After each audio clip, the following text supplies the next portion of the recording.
Oh, Capcom. How I used to like you. Let's get started in on Mega Man 01.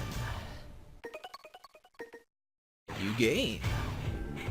Then we get to sit for like 5 minutes and watch the intro. Intro hype.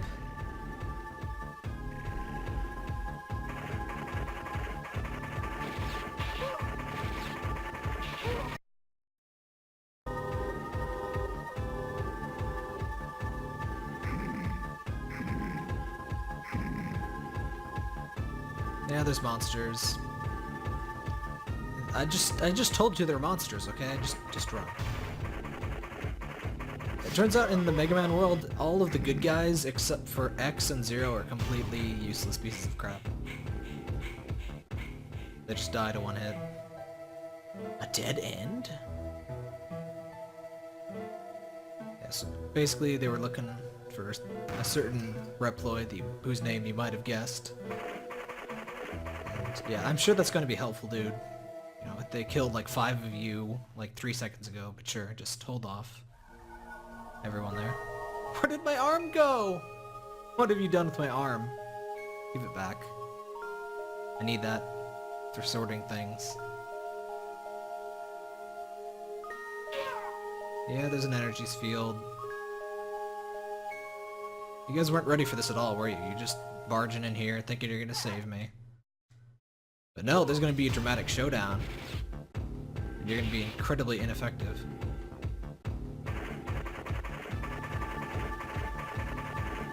You can't really evacuate when there's people killing you. Yep, you're dead. Okay.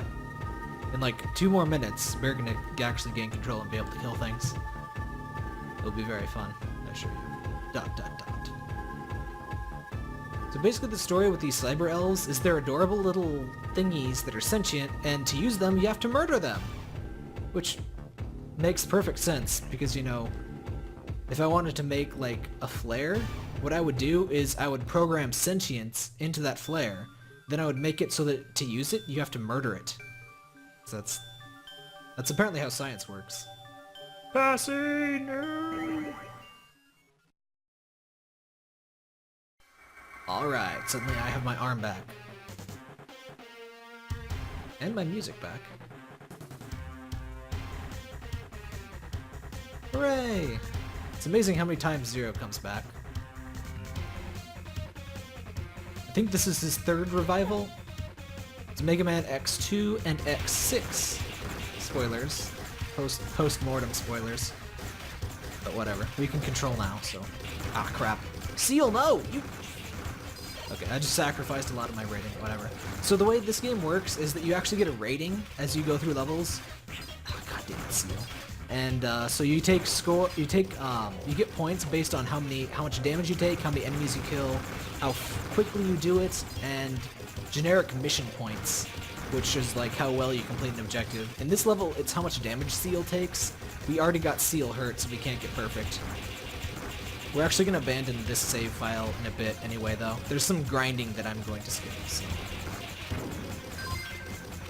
Another interesting thing in this game is there are cyber elves, which, like I said before, there are these little helpful things that are consumable, and so there's like all of these cute little animal robot things, and they have all of these helpful things that can do to you, like help you, like heal you, increase your health bar, give you a sub-tank, but to use them, you literally have to kill them. You murder them to use them. So generally I never use them, but I'm really out of practice, and it's a gameplay feature I should show off, so I guess I will use some of them. Like the health ones. But an annoying thing with them is they also need E-crystals, which are basically money, to be used, so... This game ends up getting a lot of grindiness because of that. You have to grind E-crystals, and there are way too many E-crystals that you need. You cannot reasonably get them in a single playthrough. And in addition, you also need to grind to level up your weapon abilities, and that's the grinding that you'll be missing, or skipping. I made a save file where I already ground, you know, my ability to, It's totally not X, by the way. you can't fully charge your weapons. You can only charge to level 1 and not level 2 until you basically hit enemies with your weapons a lot, which takes a long time. God damn it. This game starts off with the stupidest control scheme. I swear that's a thing with Mega Man. It's just default you to the worst controls ever. I'll show you what I mean in a minute. Can't believe you were able to destroy a golem. Yeah, maybe it's because I'm like the only person on this entire planet with any brains, given how your other enemies fight. Or not enemies, friends. Yeah, we forget we're Zero. We're dumb. We have hibernation sickness. You better be sorry, Seal. We didn't know her name was Seal until now. Just pretend I didn't say that like several times. What if I'm not Zero? Alright, we're Zero because we killed the golem, because, like, you know, honestly, it's Mega Man. No one except for the, you know, Mega Man, Zero, and the bosses are useful in any way, shape, or form. Stupid thing about the controls in this game, the default attack mode forces you to hold the shoulder button and then press attack to use your sub-weapon, which is the Z-Saber in this case. The better way to do that is you just have the R button immediately attack. I have no idea why you wouldn't do this at all times. This also allows you to charge up both attacks, which we can't do a charge slash right now anyway, but still. I'm sorry if I skip past text. Yeah, this is the transceiver. They call it a transserver. It's a transceiver in later games. It's basically how we teleport around. Yeah, you get a score here. Also, if you get a game over, you have to use a retry, and so basically retrying completely murders your score. So lives are almost useless because, you know, you're going to completely lose your score. Though score isn't very relevant in this game. The way score works is that if your rank is A or S, bosses have special attacks. And there's also an unlock you get if you beat hard mode with an A rank. We're not playing in hard mode, partly because I haven't unlocked it, and partly because I am unable to beat that right now. But if you do that, you unlock like a special mode where you get all of your super abilities and all that crap. So yeah, the story here is that X is alive, and he's trying to kill all of the Reploids and all of the rebels. They say retire instead of kill. They actually reference death later in the games, but this one's like hardcore censored. We totally can't guess what they're talking about, and you can also say no. You can just be like, nah, screw you, not gonna help. Nothing doing. Oh, this is where I would, normally I would actually say no there, and you can run back to the first area and the transceiver here and just beat up enemies to level up your weapons. But instead we're just gonna go right along to the first mission. Yes, yes, blah blah blah. You never shut up, do you? We don't need to save.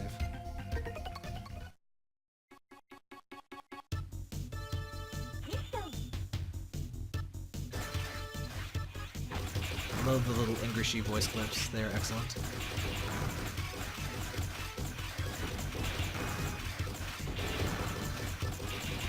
I'm not sure why I just constantly dash in this game. It's very fun. So yeah, the Saber is a lot better in many ways than the Buster. It definitely deals more damage. But you have a choice now, and the Buster is good for some uses, anything long range. There are a bunch of cyber elves in the game that let you, you know, power up abilities and crap. We're not going to get the majority of them. You know, in a 100% playthrough I would, but that's not what we're doing here. So basically, to level up your weapons, you just have to kill stuff. So what you should do to level up your stuff is just kill these towers. You can revisit this area and see, right there, we unlocked our second Saber Slash. You know, we're supposed to have a 3-slash combo, but Zero lost a small part of his brain in hibernation for some reason. So we need to relearn all of those. And I'm going to skip that because it is incredibly boring, but pretty important to being able to beat the bosses well. and I'm kind of out of practice. I meant to practice this game before I streamed, but I didn't really have much chance to. Also, you unlock cyber elves partly by exploring levels and breaking cages that have cyber elves in them, and partly by beating a certain number of enemies within stages. After you kill X number of that certain type of enemy, it will drop a specific cyber elf specific to that sort of enemy. This is Aztec Falcon. We will meet the Guardians later. They are jerkbags. We hate them. Yep, we are garbage. I don't know why I'm charging my sword. I literally cannot use my sword charge attack right now. So yeah, this guy only has half of a boss health bar. He has, usually bosses have double health bars. This guy is the only one who doesn't, except for the first Golem boss. And that's because you don't have your charge ability yet, and you're, a noob and all of that. Come on, man. One more hit. This guy is entirely possible to beat without the charge attack, so that's why you don't really need to grind. And really, it's not necessary to grind, it's just I find it very frustrating to fight without my basic charge attacks.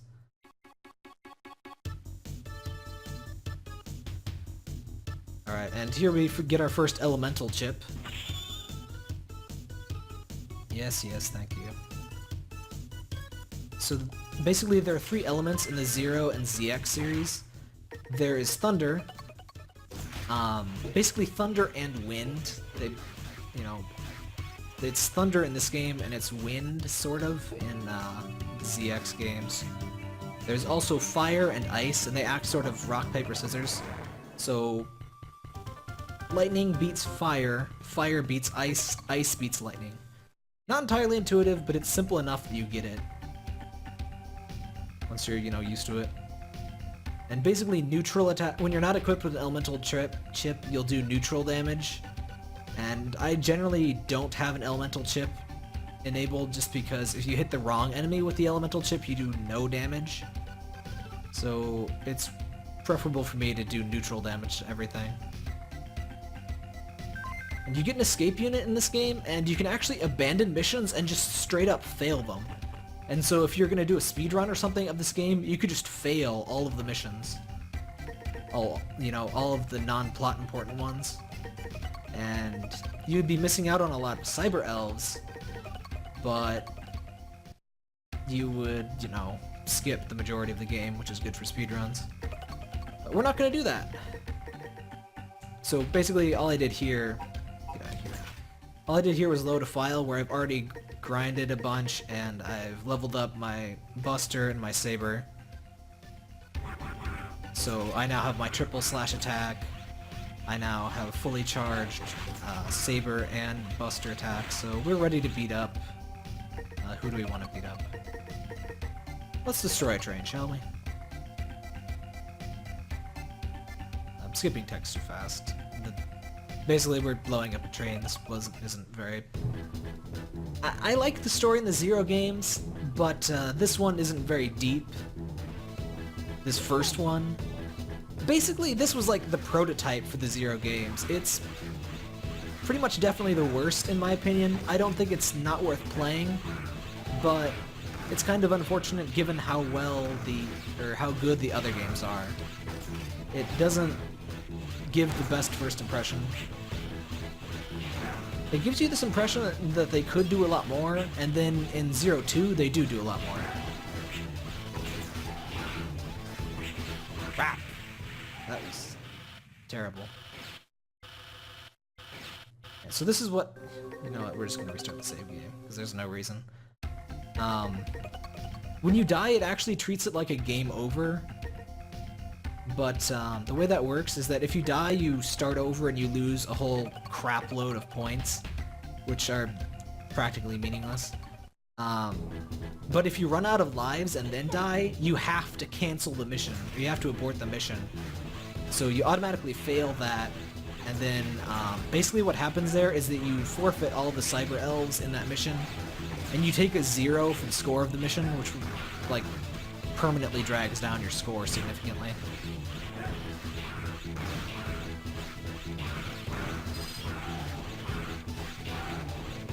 Those little things are very annoying. You can't take them down with a single non-charged shot, so you always want to have a charged shot for the unicycle dragon things.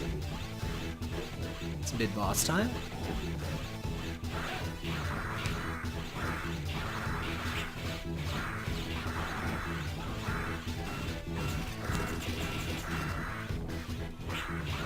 There we go. A lot more damage we should have, but whatever. So yeah, there isn't very much in terms of collectibles in this game except for the cyber elves. That changes with later Zero games. Like in the later Zero games,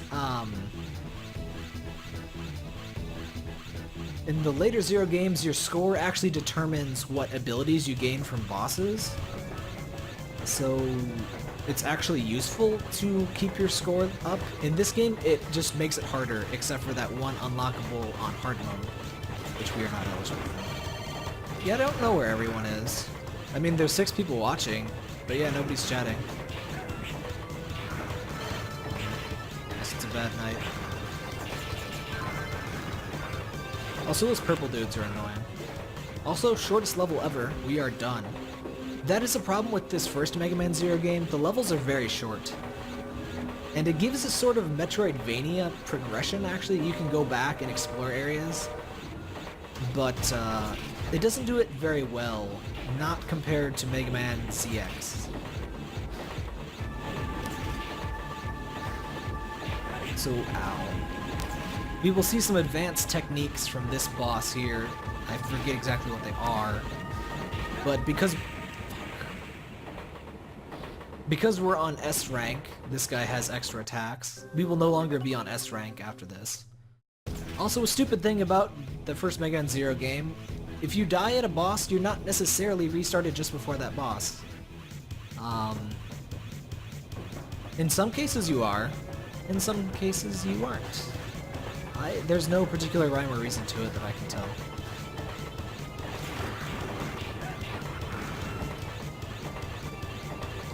These purple dudes are really annoying. You have to do a lot of damage to them very quick to kill them up close without taking damage. You basically have to unload both charge hits, then you'll be fine. Are you kidding?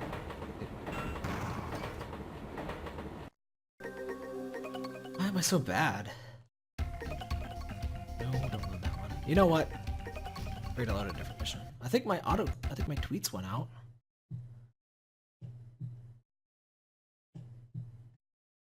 Yeah, I tweeted the stream. Alright. You can hear me and everything, right?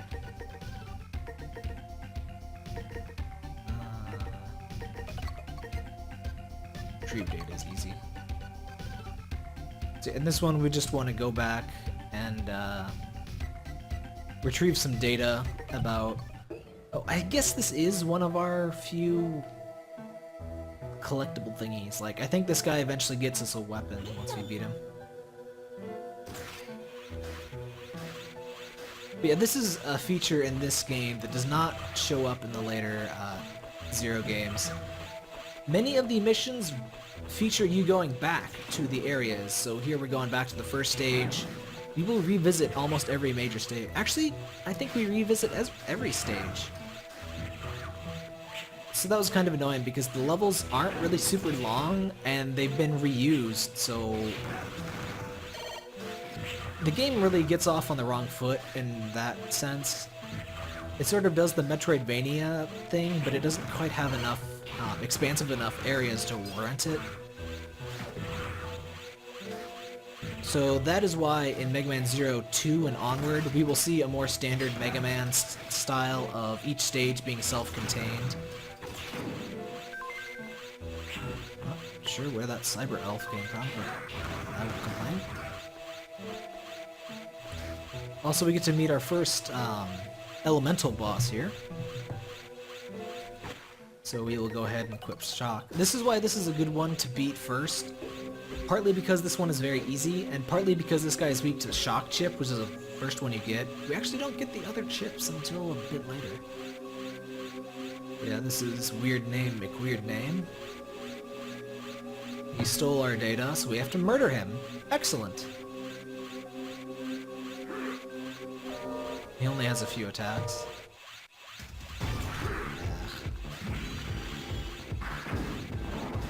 Easier to hurt him if you don't miss.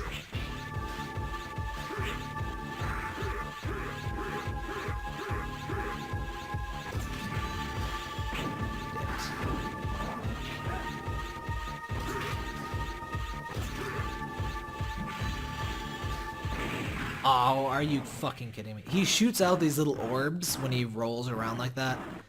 It's actually best to not jump over him until he crosses the very edge, because if you're in the wrong spot, he'll shoot out his orb and hit you just like that. It's actually very unlucky. Like, generally speaking, that won't happen. This attack is much easier to dodge.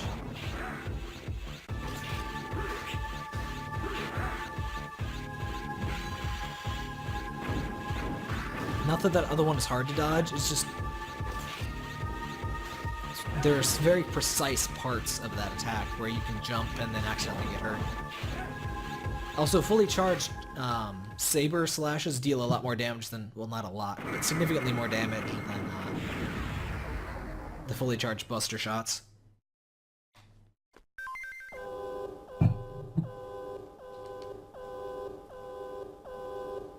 Self-destruct system.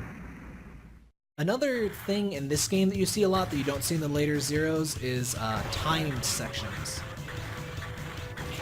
There are at least 3, I think more maybe? There are several sections in this game where you're timed. This one, no actual timer appears, but you will get squished if those blocks hit you. So you just want to break down the doors and go all the way to the right. As is often the case, no enemies will spawn while the chase sequence is occurring. We go down here. 0, 0, blah blah blah. We are alive. I hope you can read as fast as I can.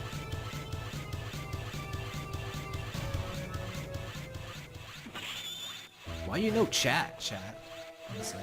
Also, if you come back here later, there's a cyber elf. Actually, I'm not... excuse me. I think it's later, but if you come back here, there's a cyber elf and you climb up that shaft to the right, and it's actually a pretty annoying jump, so I'm not even gonna bother. Yep, there goes our score. Oh wow, we didn't... huh. We needed to kill way more enemies, apparently.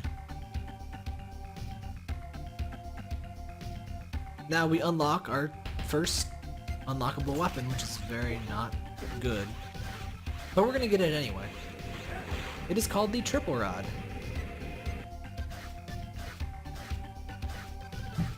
It becomes much more useful in Mega Man Zero 2, but this isn't Mega Man Zero 2.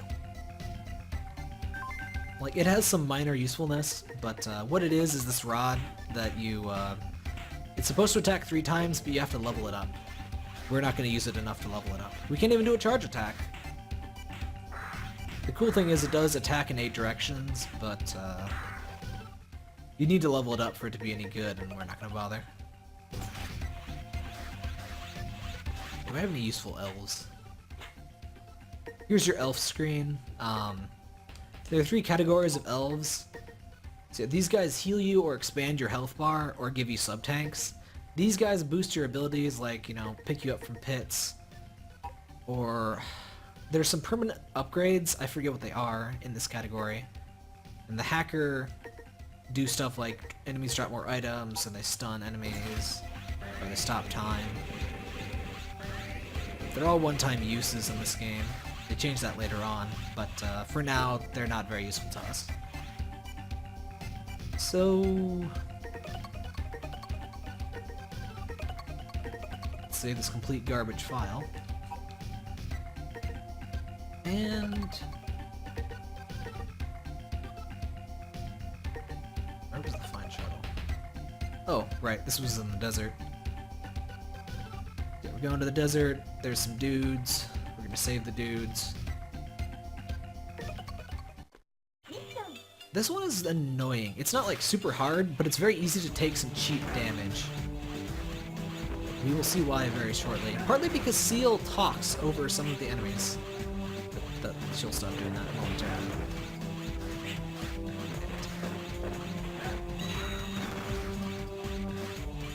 These, I hate these.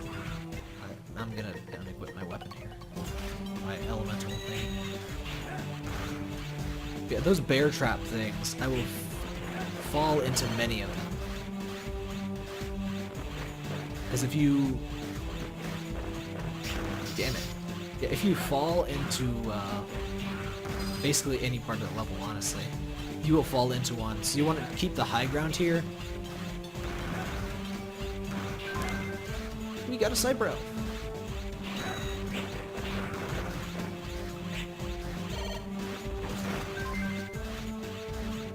In a normal, like, playthrough, you want to beat up everything and try to unlock all these cyber elves. So I'm not going to get 100% anyway, so I don't really care.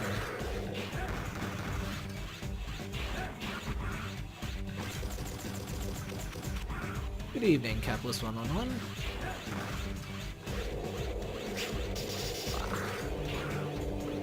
You've missed a minority of the game, so... And you didn't miss these, some of the most annoying enemies in the game, these stupid bear traps. So yeah... I forget what I was talking about. It's Anubis Necromances the Third. Everyone recognizes him, right? Yeah. Excuse me, old-timer? You're a freaking mummy, dude. I don't think you should be talking to anyone about their age. So yeah, this guy, if you have the right pattern down, very easy. You just need to charge slash him until this happens, and then you just need to dodge these. Which I like those. It introduces a well-timed wall kick, which is not usually a dodgy thing for bosses. I talk very good. Also, fortunately, those are not instant kill spikes, as you just saw. You have to be very picky about when you attack this guy, because you need to know when he's vulnerable. When he's forming, like he will do in a second here, you know, forming out of those horizontal lines, he is not yet vulnerable. Like that. But after the white glow, then you can hit him, and then you can do that, and then you beat him.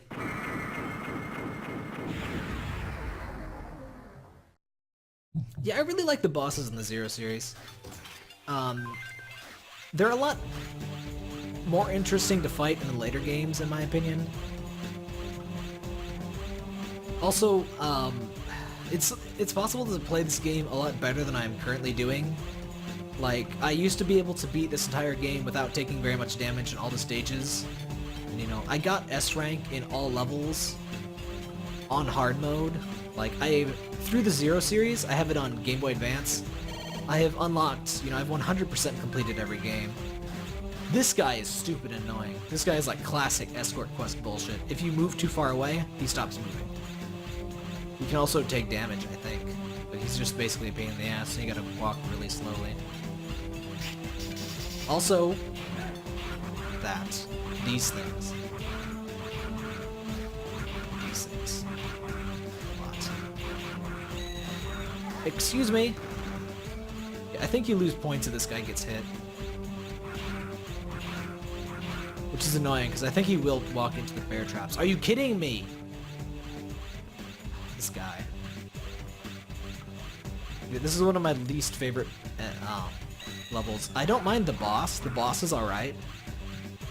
But this dude with his problems. Yeah. God damn it, dude. He'll just merrily walk right into enemies. There's a reason you don't see another escort quest like this in the rest of the Zero series. This game does a lot of unusual stuff for the series, and all of the good ideas eventually get revisited. None of the bad ones do. So it's kind of good that they got this one out of the way, I guess, even if it wasn't, you know, quite the best game it could be. Because it paved the way for a really good set of sequels. Mega Man 0, 2 through 4 are all excellent in my opinion. I can stand escort missions if you consider The Last of Us an escort mission. It's not really like an escort, like... The problem with escort missions is that you're escorting a complete moron, and you have to keep them safe, and they're, you know, completely suicidal. But in The Last of Us, that wasn't the case. But any other game where, you know, an escort is stupid, like, crap, what the hell was I just playing? I was recently playing something with escort Equest.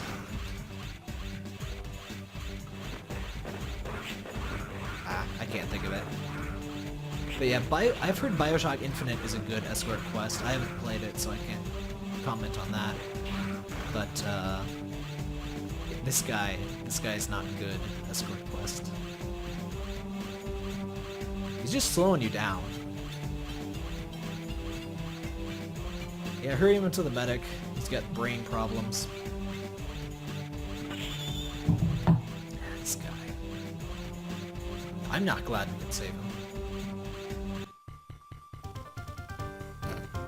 These scores are terrible. I mean, that could be a lot worse. It probably will be a lot worse later on. I'm very embarrassed by my scores, though. An annoying thing here, the plot... Ico! That was the game! Ico. I got Ico for PS3. It was free on PS Plus. The girl in white is a complete moron, and I hate her a lot. Like, holy crap. She's just... wow. I spent 10 minutes trying to get her to climb a chain, only to find she can't climb chains ever, and you have to do something else. It was stupid. Let's destroy that train now. So yeah, there's a train. The plot, I promise the plot isn't terrible in these games, but everything except the final, like the beginning and ending stages plot in this game are pretty lame. It's filler and it's very apparent. And they can't make it important because you can fail the majority of the missions and still continue on, which is weird. Which, the being able to fail missions is something that is not revisited in later Zero games.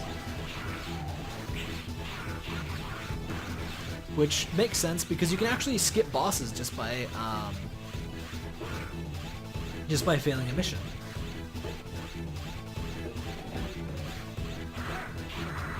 We already saw this boss. I guess you didn't count this one. I hate that the normal Buster Shot attack he does, because there's almost no warning. And if you're attacking close up, which I always do, it's really hard to avoid it.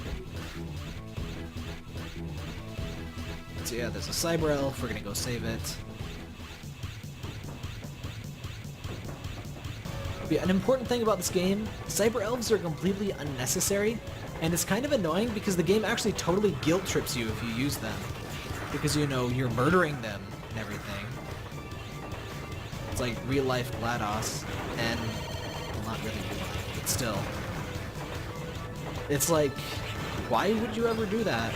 I mean, it definitely makes the game easier, and if you're not, like, super really good Mega Man player, I would strongly recommend using Cyber Elves. But I just don't really care for the way they're handled, at least until Zero 3 introduces equivocal Cyber Elves you don't have to murder, and in Zero 4 there are no murderable elves at all. Zero 4 actually has like a parts equipment system where you like build stuff, which is actually really cool.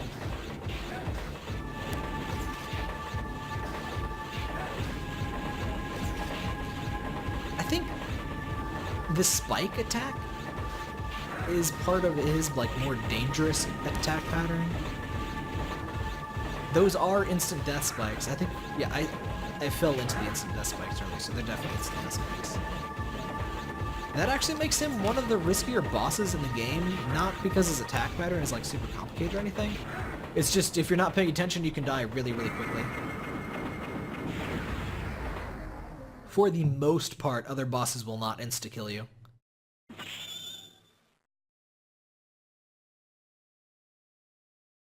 So yeah, we saved a Cyber Elf. That was the whole point of that. We're a speedster. We're actually staying at A rank, which is good. I'll settle for a B though.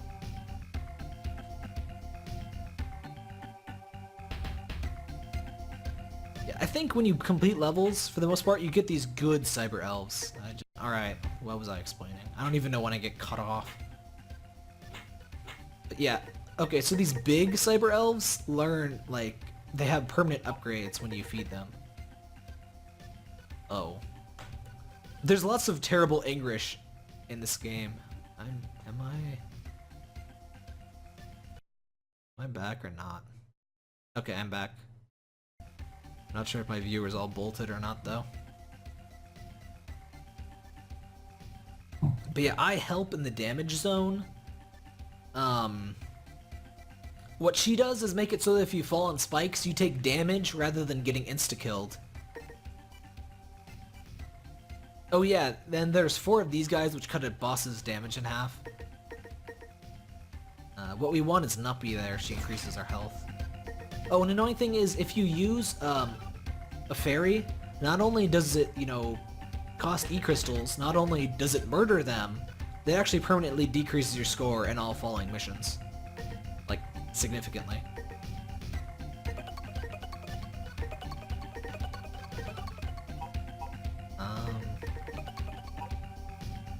So yeah, we don't really need to do that yet. Rescue Kolbor is mean. We fight someone that is very mean when we do that, so let's not do that yet. Hidden base. Let's find the hidden base. There's a hidden base somewhere in the desert. This is one of the neater uses of the Metroidvania-ish exploration thing. Backtracking, that's what I'm trying to say. We re-explore an area, and it will surely be exactly the same, right? Right? Suddenly, like, war camels. Those are so weird. But if you remember, which you probably don't, that thing was not there before, and now it is. Also, secrets. There's a trap. Wait for it. All disarmed.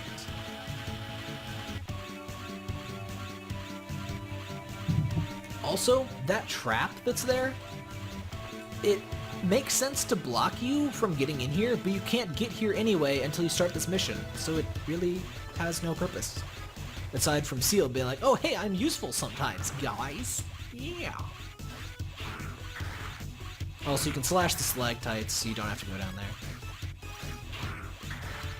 You can hit them normally, like with a buster shot too, but that's not as badass.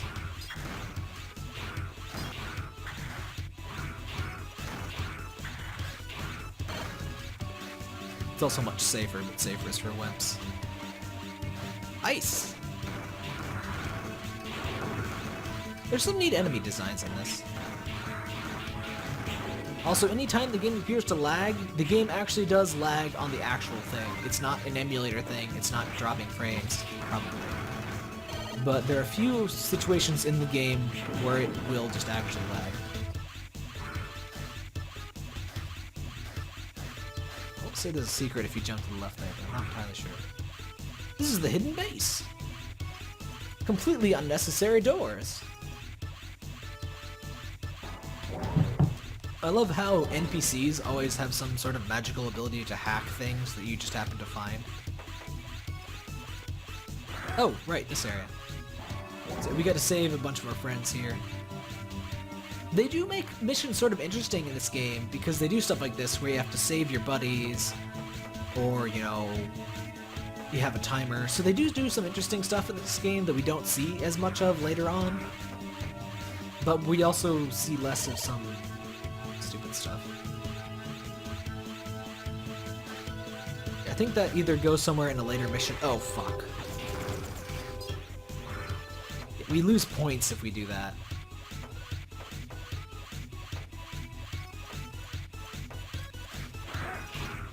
So yeah, what are those called? Centurion? Ah, man. No, Pantheons, I think. Oh, man. Damn it. The Pantheons with the red eyes. There's a Pantheon.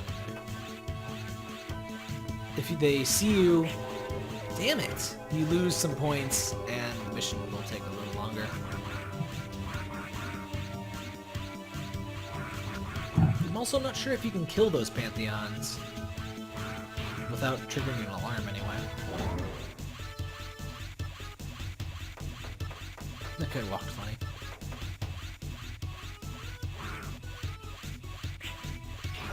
Ah, for fuck's sake. Also, these guys make it really hard to not alert the next Pantheon.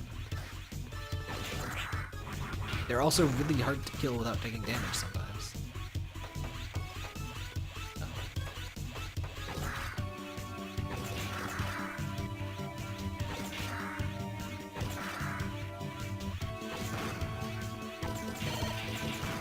Oh, you can't kill them. Okay. That's how you stealth in this game. You kill everything in your way.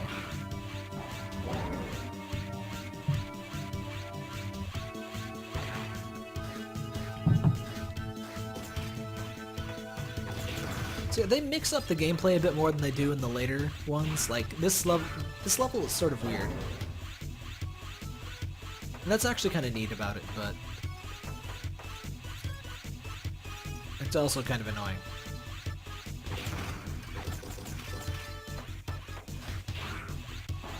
There's no reason to do that. When there's a Pantheon in there, you know, you don't need to rescue the Pantheon because he's just a bad guy. I forget which one they missed. We get to go on an epic adventure to find out.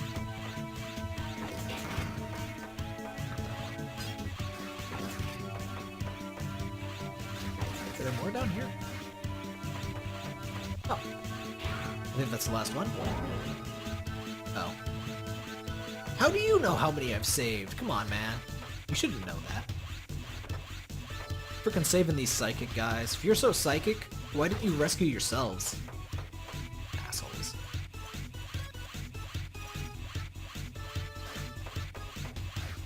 Now they're changing the door passwords on us.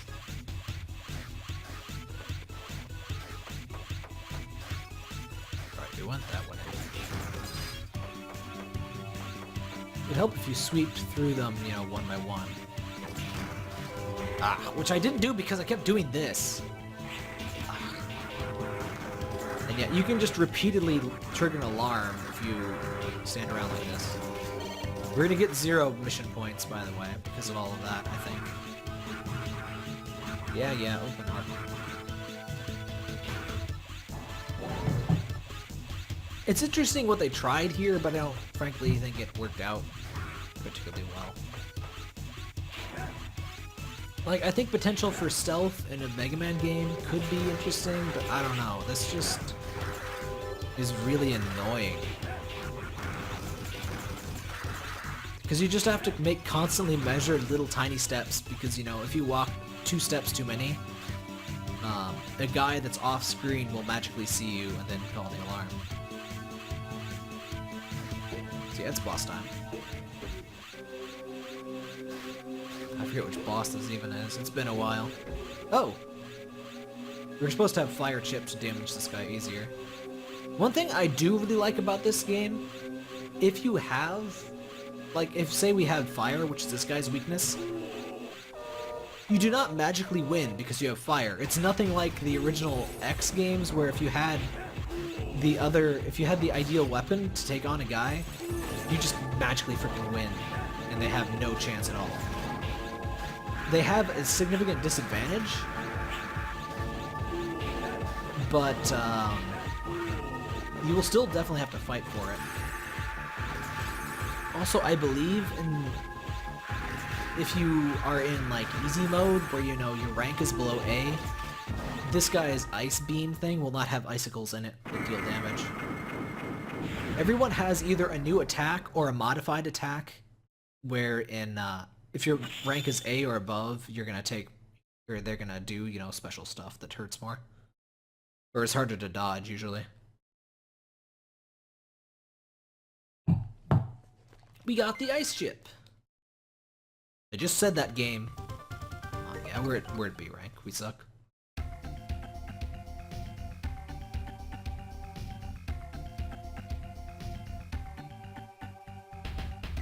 Basically, the story is that Seal... Okay. backstory of these games, Reploids and humans tried to live in peace, but Reploids' power demands kept going up and up and up. So, they were gonna try to kill off the Reploids, I believe. And so the Reploids ran off. And they formed this rebel resistance group, which is what we're a part of here. And what Seal is trying to do is create a new energy source, and so everyone can live peaceful in harmony, which is totally what's going to happen when she actually makes it, by the way. Complete peace and harmony. And so the main antagonist in this game is X, who is actually trying to shut down all of the Reploids to save energy, you know, for the humans. So X has become the antagonist.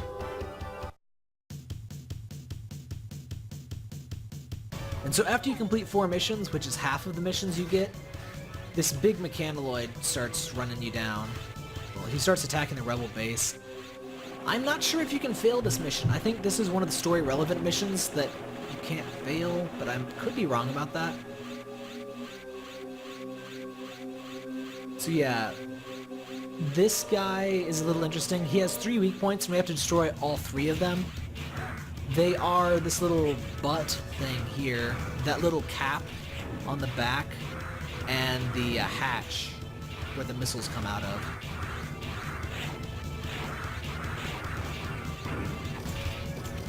Also, I'm not sure if the back, like the hatch, takes damage in a really weird way. It seems like it's not taking damage sometimes when it should be.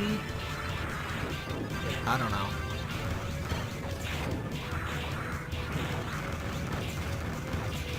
It's the easiest one to hit, so it usually goes down first. Anytime where you're completely at level with the stupid thing on the back, definitely take the shot, because that will take the longest to kill. But it's not a big threat. I think, interestingly, the damage this guy does to the map is saved in the game, so if he goes all the way through this area, there's more destruction. I think there's a certain part he either has to destroy or can't destroy, and that unlocks a cyber elf. We don't care though, because we're not getting all the elves.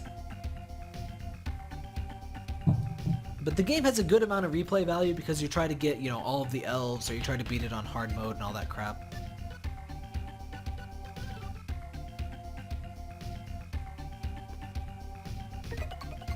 Oop! Wait, no, we don't. I don't know which one I even picked. Wait.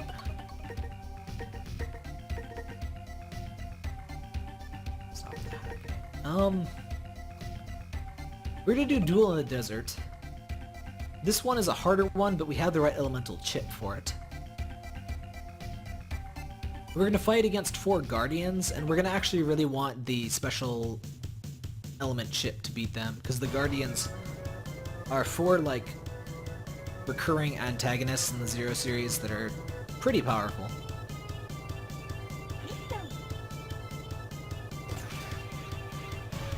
I like how those guys show up for moral support and then don't actually help out in any way, shape, or form. Also, in some of the more dramatic missions, you can't go backwards, like this one. Which is kind of silly. Or whatever. I guess it creates a sort of sense of urgency. I like these camel guys, they're so weird.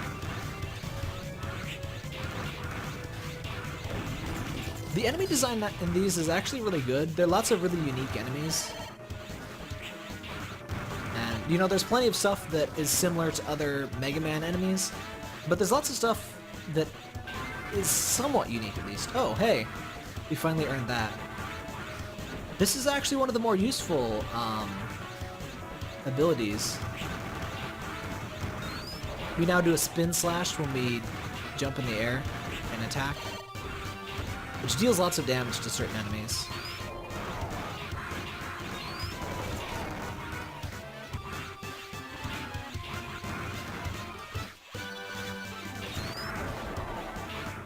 The little tank things are one of the more interesting enemies. You have, once you hit them once, they drop their shield and run off, but they still keep firing. So they're actually a pretty interesting little enemy. Those helicopters are annoying. They drop out a crap ton of enemies and I don't think you can damage them. The transport chopper is rapidly approaching. Stay alert, Zero. Oh man, that mode 7. Oh ho ho, hello there. You're gargantuan. This is Ferrer. I was just gonna introduce you, dude. He is one of the 4 guardians of Master X. No. We want electric, because this guy is fire.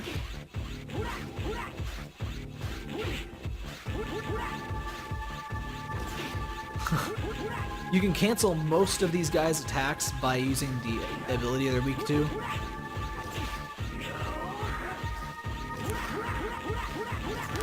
Exception is this.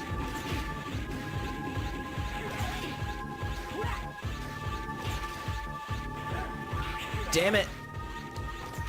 Oh man. Oh my god, are you kidding me? One more hit.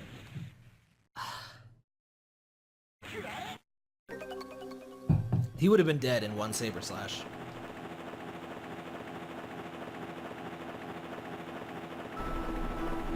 Blah blah blah blah blah blah blah. Also, a classic trick here is to charge your weapons before you get into battle here.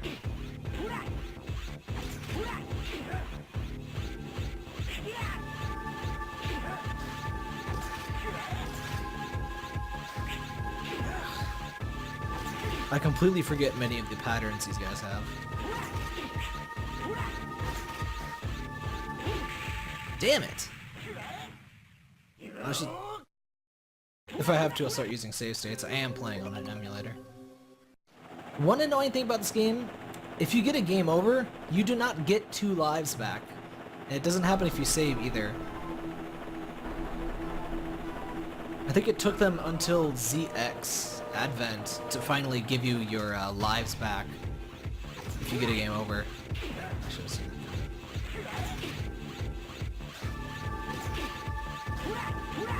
Yeah, the Guardians are way harder than the normal bosses, in part because they have 3 health bars, but mostly just because they have way better attacks.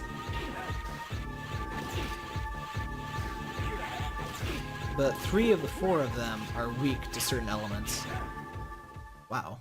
I didn't expect that to kill him. Aw, man. I don't need to know that. Zero excites him. We got a Cyber Elf! Yeah, we're terrible. We truly are a legendary hero. What's this guy do? Oh! That is good. I forget how many crystals we need for that guy. I think we go to the transceiver of all things to feed our Cyber Elves. To use a Cyber Elf, you need to feed them E-crystals and they grow up and then you can actually use them. And by use them, I mean kill them.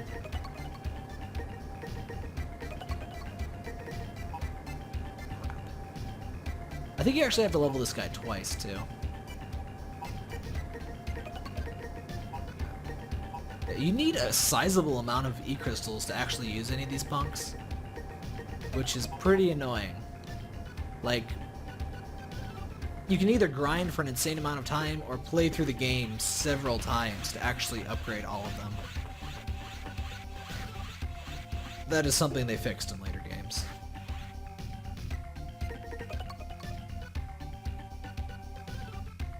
No, she just repeats the last thing she said. That's cool. We need the fire chip, and I forget what the hell it is.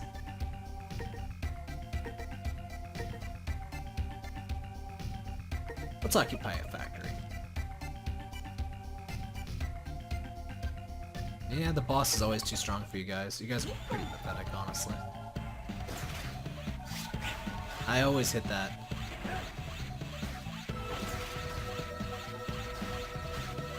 I always think I could dash under it, but I'm thinking of a slightly later on one. Also, Thunder Chip is actually useful against certain enemies. Against an enemy that you can't kill, the Thunder Chip will stun it with a fully charged shot, which can be very useful for things like those movie spike things.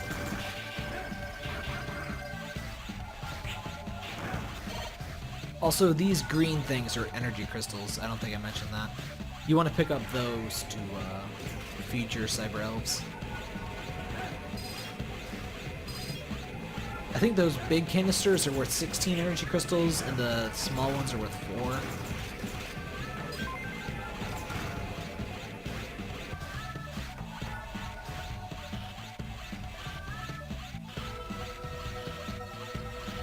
This bit is a little annoying. There are various secret spots where you're supposed to climb up here, like this. This one is not so secret.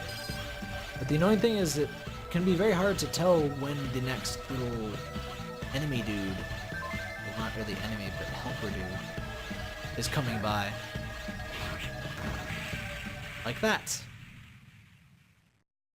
Yeah. Fortunately, I think you start out right. Oh. No, you have to do the whole thing over. Ugh. Whatever. It's not really worth dying to do those stupid things. Well, interestingly enough, there's 2 ways to get in here. This one is actually trickier, and for no reason, because it's the, like, obvious way. See, it's easier to do what I did before, and just, you know, sneak past. This one, you have to sneak away from these stupid sensor things. And I think you get a time limit where you have to... Fuck. You have to rush and get through the... Yeah. Well, at least we got to see it. I'm not sure I've ever actually gone that way.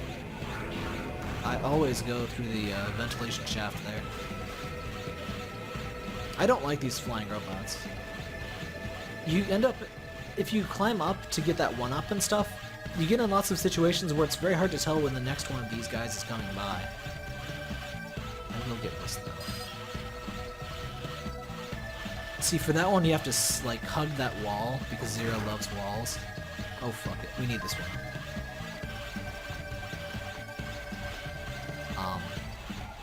See, this is the problem. Game.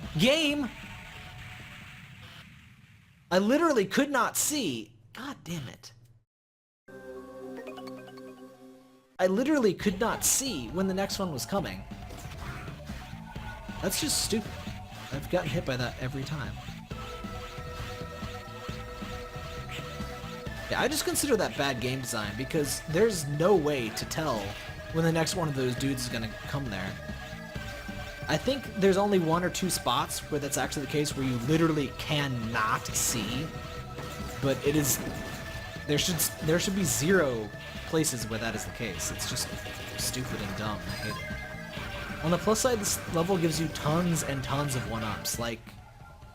Well, not tons and tons. But if you come this way, you get 1-up, and if you do the thing I was doing there before, where I kept dying, you get a 1-up too. On the plus side, if you die, I believe you get to keep your energy crystals. Though this is not the best way to grind energy crystals. There is a later mission that's better for grinding energy crystals. So we're just gonna stay down here. I don't even want those energy crystals. You know what? Screw you. I'm a strong, independent Zero who don't need Nomad. There's another secret up there. I don't think it's relevant for us. I think it may be a Cyber Elf.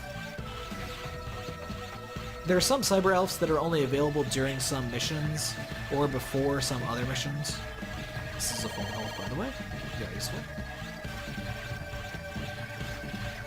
So if you're trying for 100%, you need to be very careful, and you need to know which Cyber Elves you need to get and which you can pass on by. There are lots and lots of guides, of course, to help you with that. I love how this just gives you a tiny little health up before this boss. Not a full health, just a little one. This is actually a pretty cool boss. He's got 4 elemental heads, and you can damage the heads, but damaging the heads isn't really in your best interest, because he'll just regrow them. What you want to do is keep hitting that core.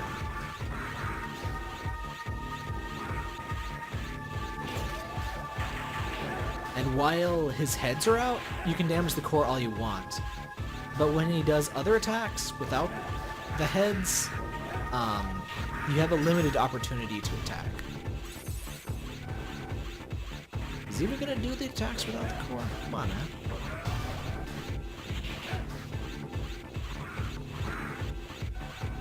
I'm kind of surprised he didn't heal one. I think he only heals after you kill 2 or more heads. Let's see. You will eventually get more dragon heads here.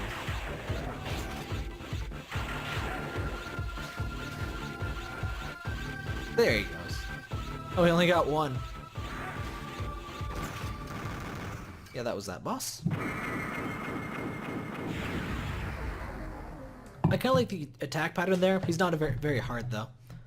This guy gives the flame chip, which we really should have got earlier. The flame chip was useful against that Freezard, what's-his-name thing. The elk that we killed. The ice elk.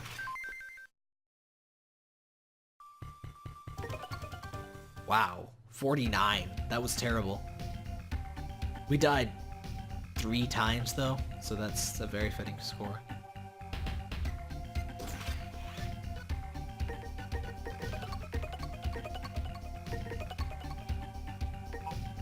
Begin mission. Whatever, let's protect the factory. No, I wanted to protect the factory, lady. Shut up. Got some ominous things going on at the factory. My watches! How will I know what time it is? We don't want an elemental chip here. We get to see another one of the Guardians! His name is Phantom. This guy is the non-elemental Phantom, or the neutral Phantom. Or not Phantom, the neutral Guardian. So you want to use neutral to hit him. I think... Actually, I'm not sure if elements do less damage to him. But I think neutral damage does more damage than a not matching element. Like, the wrong element... How do I want to put this? Like, I think an element that an enemy is not weak to will deal less damage than neutral damage will deal to them.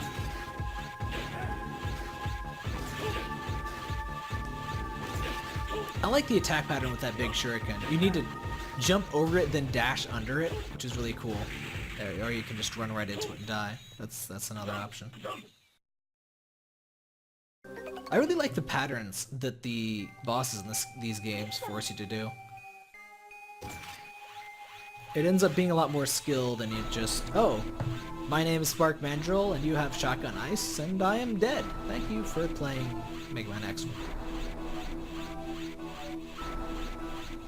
But yeah, I'm gonna kill this guy. He's a douche.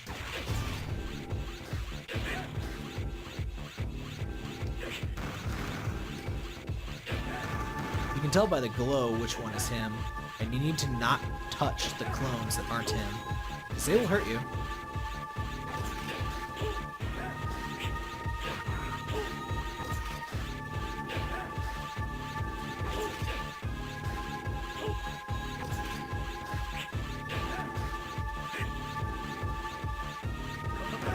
What? If you somehow hit the clones before his main body, he will do that attack even if you were about to hit his main body too. You know what? Let's just restart the saved game.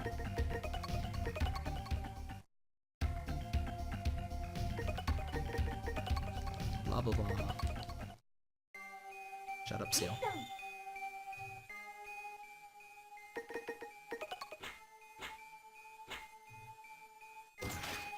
We still don't have enough E-crystals to buy, like, anything relevant. Blah blah blah. His name's Buttface. I'm gonna kill him. You know the drill. No one's chatting tonight. Come on, you guys.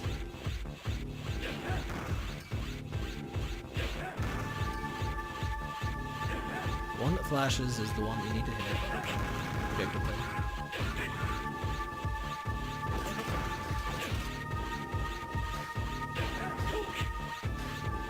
It's even missing the flash sometimes. Not supposed to do that twice, douche.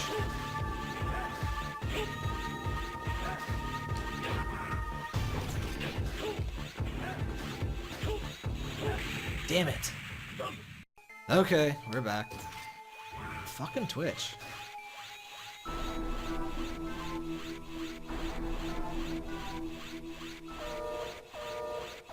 I need to try YouTube streaming again, even if the chat sucks. Just a lot more people follow me on there than here, and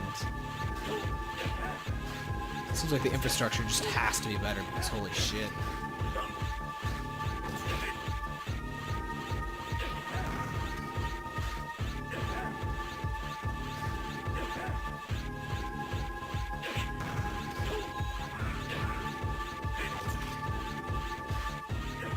There are usually way more people talking. 8 is about average for like people here, but there are usually like at least 4 or 5 people talking. I'm not sure why no one's talking tonight.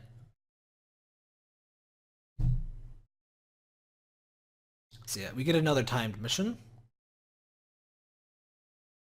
I guess all my big talkers must not be here tonight. There's no time to make your peace. Or fuck, I totally messed that up. Seal tells you not to go on, but whatever. God, I hate those dogs. Lame dogs. You don't have to listen to Seal, you can just go in here and defuse the bombs yourself, because you're a badass.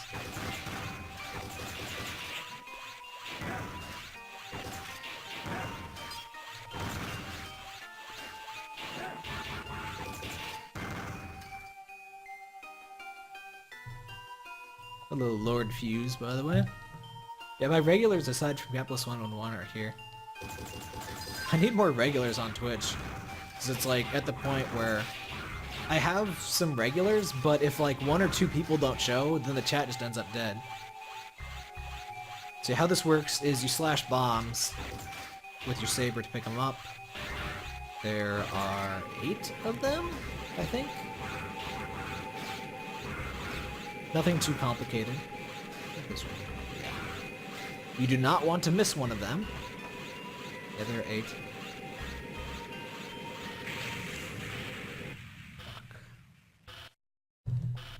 You can ask questions if you want. I'll talk about just about anything.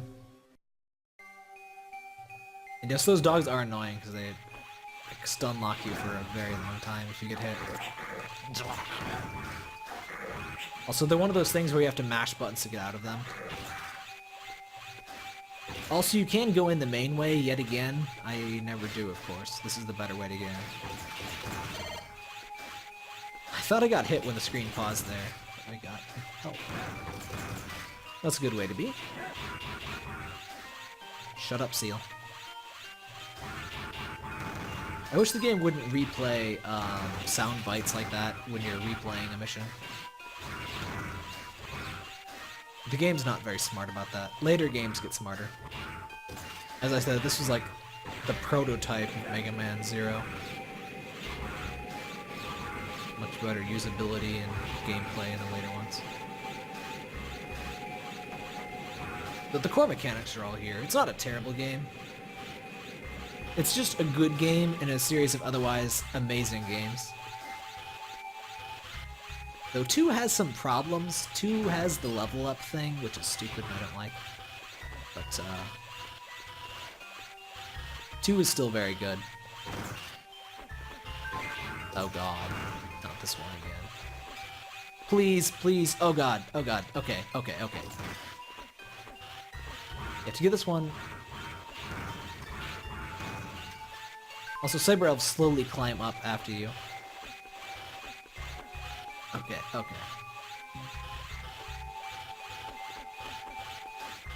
This is one of the sneakier ones. I highly recommend playing the Zero games at some point.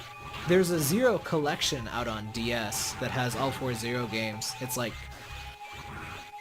I forget how much it was. I want to say like $20, like standard, not new DS price. But yeah, if you have a DS or a 3DS, you can get Mega Man Zero Collection that has all 4 games on it.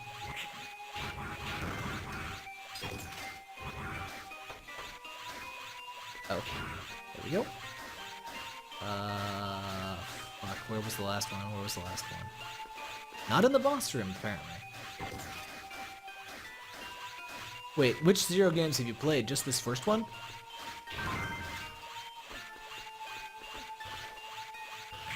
What the fuck? Which one did I miss? I'm so tempted to let this fucking factory explode and burn to the ground. Oh, really? The other ones are way better, frankly. I still really like this game, and I'm very glad that it started the series and everything. But Mega Man, I would say 3 and 4 are the best.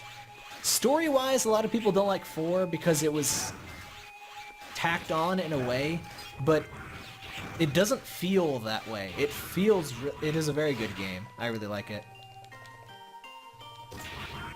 Z3, I have played Zero 3 a lot. I have played all of the Zero games, and I have 100% completed all of them, including the ultimate modes.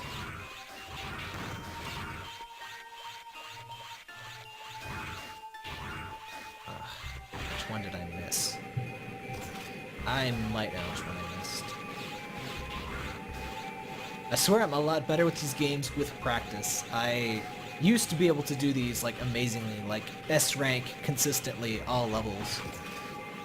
But I was in college, so at least 2.5 years ago, 3 years ago, I think. Man, time flies. Yeah, I love these in college. I kind of wish I'd got them on emulator, just because I played them on my Game Boy Advance rather than my DS, and I mean, that's not the best piece of hardware right there. Tiny screen. I played it on my SP. It's uncomfortable. That's what I'm looking for.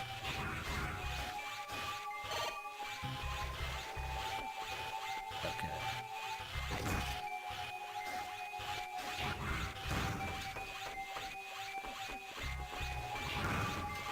Gimme. I'm pretty sure the one I missed is around here.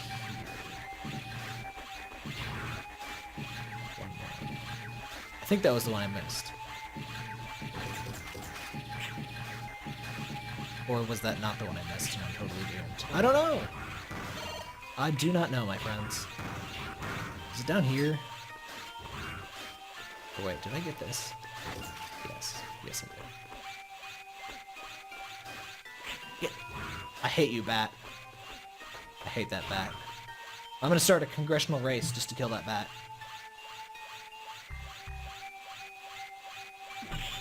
Alrighty.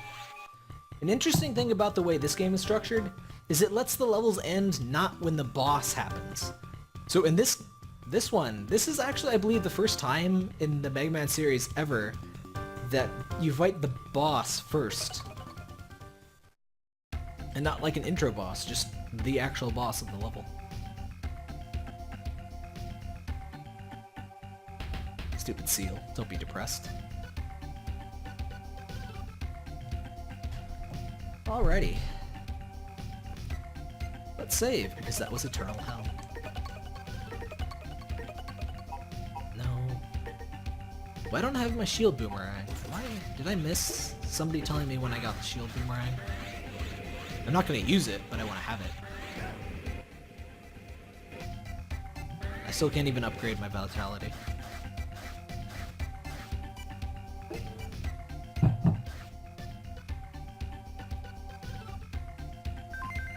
We got the shield boomerang! Yay! Shield boomerang is a boomerang. It is also a shield. You charge it, you throw it. It blocks normal energy shots, like those little white pellets. Or not white, the yellow pellets that many enemies fire. It does not block anything else, including melee attacks. It is not particularly useful. I think in a couple of cases you actually do need it to get a Cyber Elf. But yeah, we don't need it for what we're doing.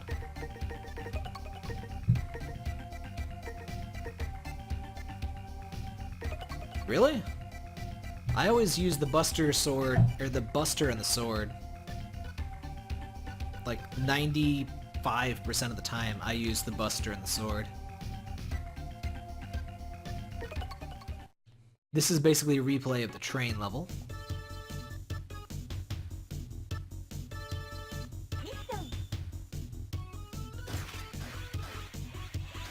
Will Twitch shit out before we reach the next boss? Find out now!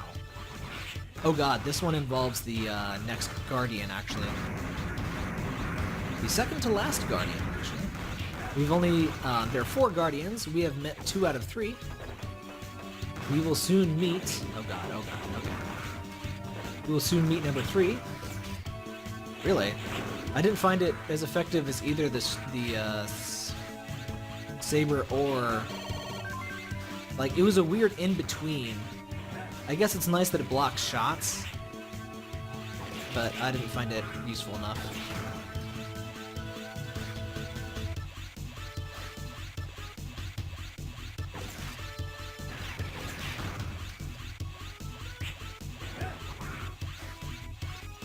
Also, those flying guys, complete douchebags. Very annoying. Oh god. Okay. So ice beats wind, for whatever reason. Yeah, you should probably run. You're not the main character, so you're gonna die.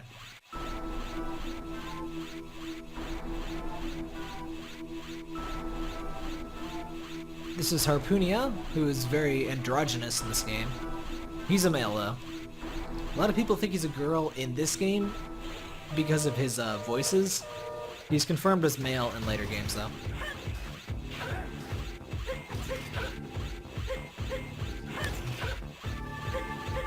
If you have the ice weapon in this one, you just stun lock him into this attack, which is very reminiscent of early Mega Man games where you just stun lock everyone into everything forever. But other bosses you cannot do this with, which is funny because this guy is actually very hard without stun looping him like this.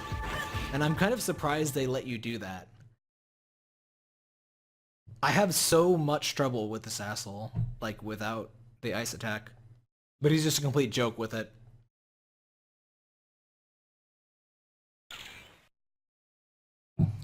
Also, I could have swore the retire thing was something they added in the Mega Man Zero collection. But I guess they just say that in the first one too. Oh wow, we did not terribly. We just didn't kill many things. Also, the way scoring works is kind of weird. You can only take like 3 or 4 points of damage and still get a perfect. And so that's like 1 normal enemy shot. Like not even a single hit from a boss. A single hit from a boss will prevent you from getting 100%. Not that you need it. You need 97% for S rank. So yeah, we're gonna sneak in and destroy a computer here. Yes, I remember where the entrance is. Ominous music, do do do do, ominous, very scary, do do do. We meet the camel again. Oh, I didn't know you were weak to ice. That makes sense.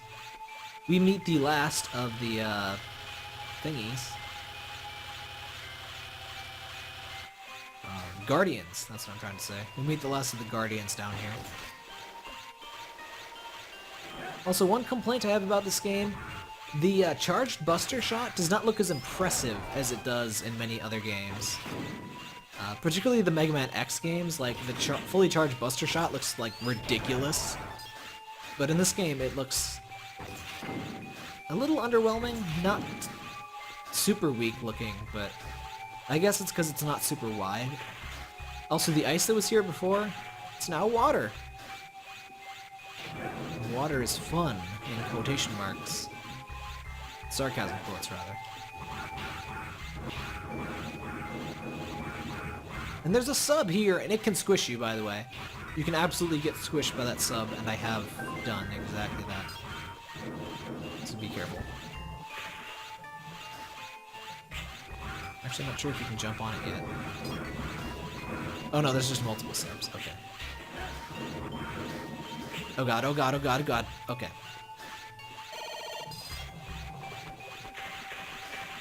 Okay, now we're on the subs. This is just one of the parts where the game lags. This is not the emulator, this is not Twitch. Mega Man Zero itself just lags here, which is weird. Oh. Oh god. No. This is the trickiest one to be under.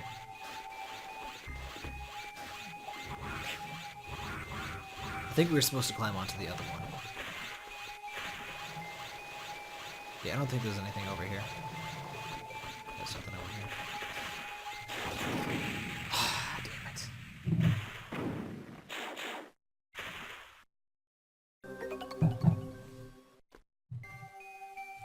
Blah blah blah. Aw man, see that's...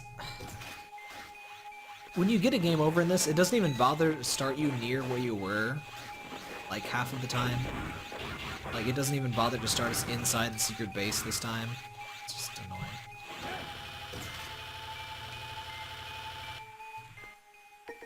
Don't really need this. We will use fire against the boss coming up. Which is weird, because you would think water would not be weak to... I mean... I guess she's ice, technically, but she seems water more than ice. Whatever, I'll let it inside. Also, one really cool thing I keep forgetting to mention, when you defeat enemies by with a non-charged Saber Slash, you cut them in half, which looks really cool. And that is expanded upon in the Mega Man ZX series, where if you kill someone with a fully charged Buster Shot, they have like a hole blasted through them, like for special death animation, and it's really cool. Stupid drill squids. That was a pretty cool jump. I'll give it a 9 out of 10. Let's have a drink there. Oh. Right, we want those. Yeah, I don't know why this lags, because it doesn't... Can I get up there? It doesn't seem like it should lag, because there's really not that much going on here, is there? It's just this thing. I'm pretty sure we can jump on that. I think there's just a stupid cyber elf. No, maybe we can't. You can be careful and like go slowly here. That's for loser butts. What? You can't sidekick? Today I learned you cannot wall climb off of the front end of this ship. Okay. So I guess what you're supposed to do... Freaking Team Rocket here. Wait for that to go all the way up. There we go. No! Okay. The lag is so annoying here. But... Oh. Okay. Oh, don't dash directly into the missiles. That is bad. That is bad. Okay. You made it only significantly worse for wear.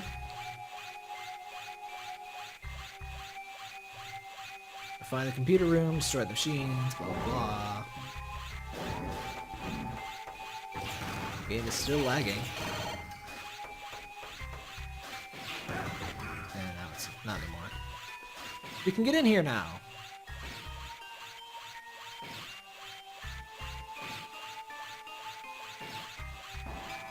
Seal has like confidence issues. He's like, is it unlocked now? Is it unlocked now? Their hacking attempt has been weakened. Yeah, destroy the things. I know what to do. They're Reaver bots! Look at that! They're Reaver bots! I never noticed that. We'll all be damned. They're freaking hacking us with Reaver bots. That's not fair.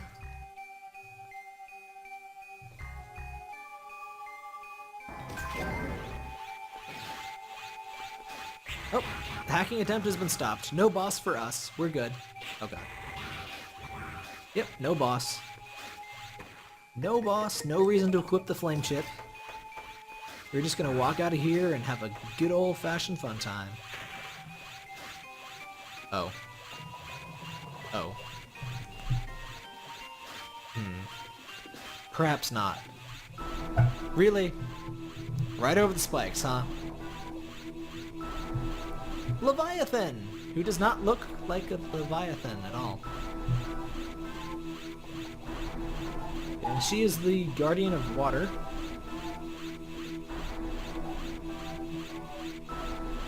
Someone is sending me spam DMs on Twitter. That's a no-no.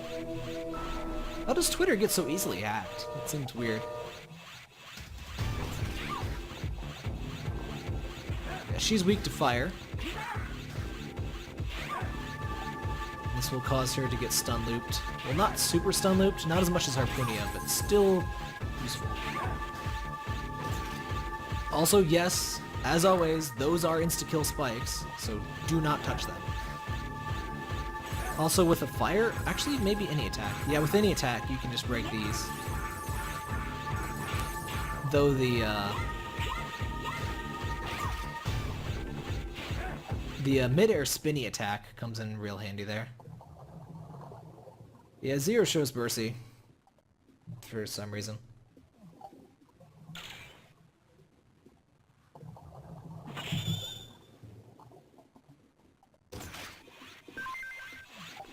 We got a Cyber Elf!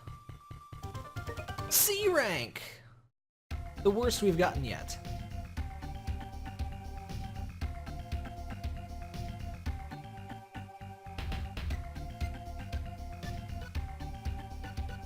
She's still making that substitute energy source, blah blah blah. Oh no, we've completed 8 missions. Now it's time for another problem. Yeah, they're in the base now. Oh no, the main gate! We really are in Mega Man Legends.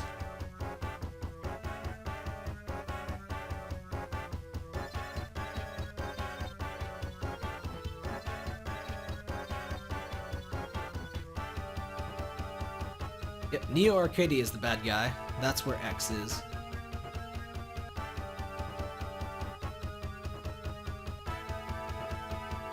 Dun dun dun dun! You bitch. What do you mean degenerated?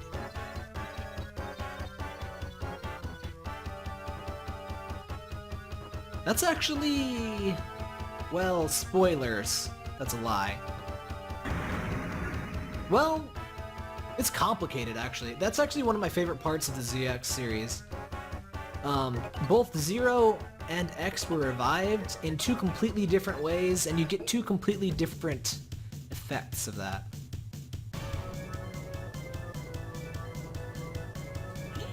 But yeah, they're bad guys in the engine room. We're gonna go beat off, and we are going to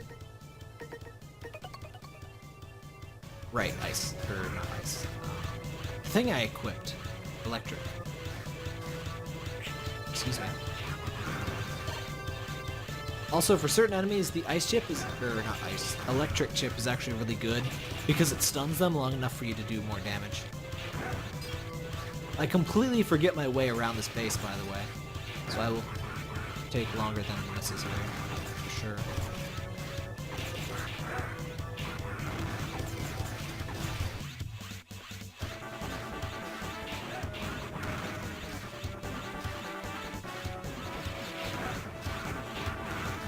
I kind of like this though. They sort of turn home into, you know, a hostile place, which is sort of neat.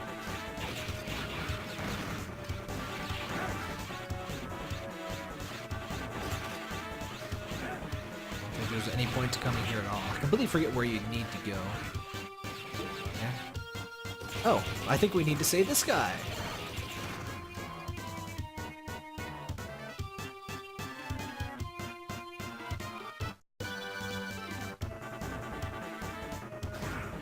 Okay, now we head to the warehouse. Excuse me. If you like any part of the... Somebody said they had only played 0-1. I strongly recommend completing the 0 series. Like I said, the Mega Man X collection, it's readily available on... oh, this is not where to go. On Amazon. I think it was 20 bucks. It might have been 40. It's worth 40, definitely. Or you can buy it used for I don't know how much would be used, but I think I got my copies of the GBA games for like 10 bucks a piece. It's definitely worth playing all of them. Oh, I think it's in here.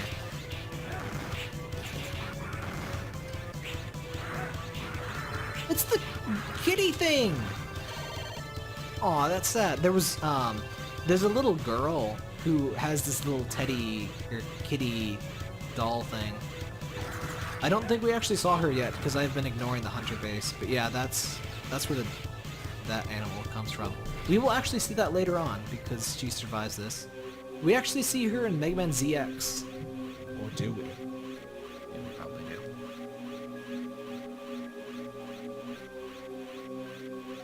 Oh, sick burn. That's not even how you make a burn, you freaking jerk. You're made of fire. You should know how to make a burn, but no, you don't. Stupid monkey.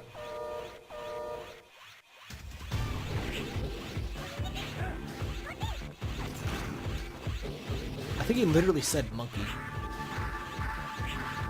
Oh, don't you frickin' armored armadillo me. Did you see that shit? You're not an armadillo, asshole.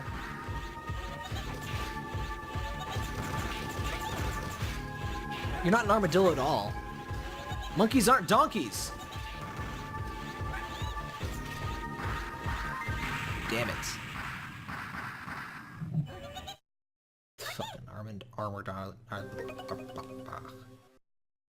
Whatever he did, I didn't like it. No, sir, I didn't like it. Don't you do that armored armadillo bullshit to me.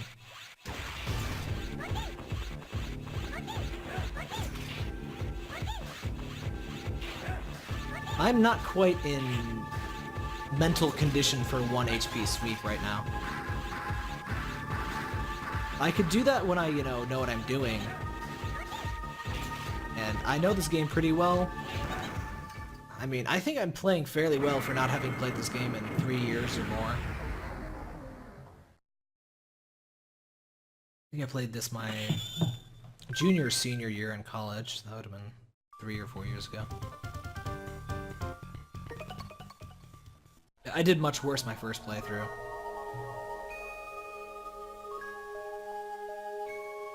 So you'll only be happy if X does not exist. I'll take care of that. I like Zero. He's like, this X guy's a douche. Let's kill him. That's how you handle douches, by the way. You just kill him.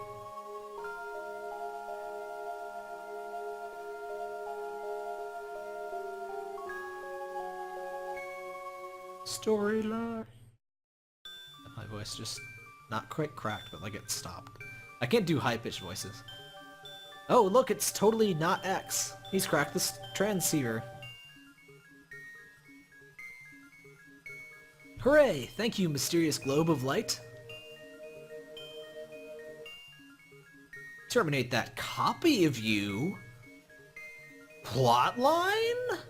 Question mark? Terminate with extreme prejudice. I just can't see X saying that, honestly.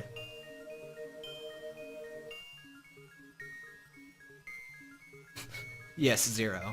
Congratulations on your basic hearing skills.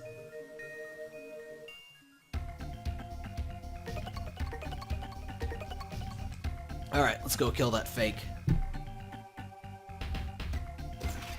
Wait, do I start the mission from Seal or the transfer? Wait. You know what? We're not gonna use the Cyber Elf, because we're badasses. Fuck Cyber Elves.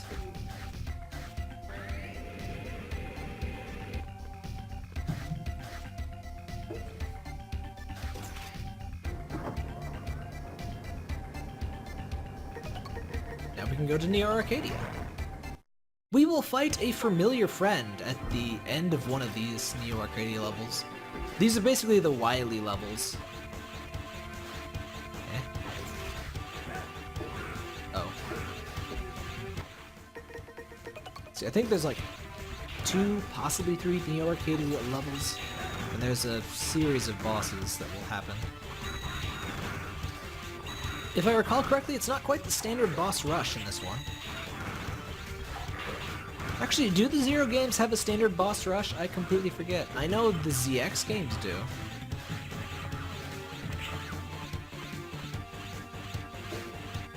I should know more about this game for having played it, like, I must have fully completed at least 3, maybe 4 times. Same with all the other Zero games. Go! Onward, mighty steed! Oh, there you go.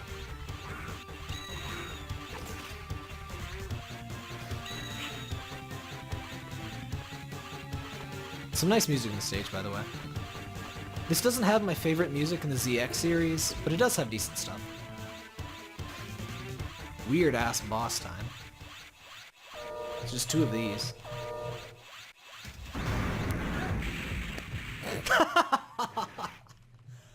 Wow.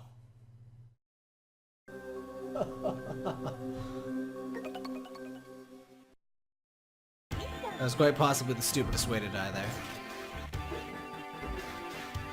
Oh, man.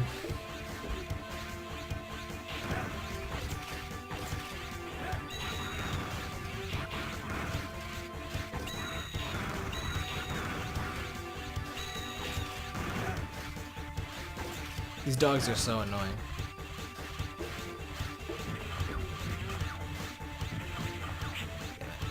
There's always this way to slip past those, by the way. Even if it looks like you can't, like, just barely can't get through those, you always can. Excuse me. Go. Oh, you have to shoot it?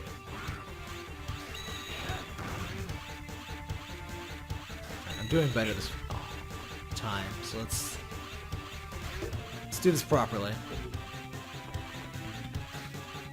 Let's not fall into the pit.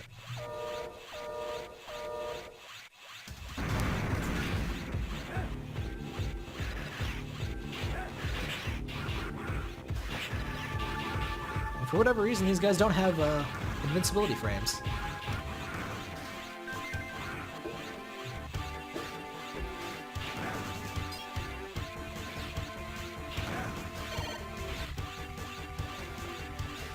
Yes, not jumping directly into the spikes is the hardest part of that battle. As you can see, once you don't jump into the spikes, the fight is very easy. The majority of difficulty in a Mega Man game comes from knowing exactly when and when not to jump into the spikes. Turns out there are very few occasions where you do need to jump into spikes. Yeah, this level was interesting because there's like 3 bosses in here, I think. And they're all new. There are no, you know, repeat bosses. We're gonna die, by the way. Spoilers. I completely forget this guy's pattern.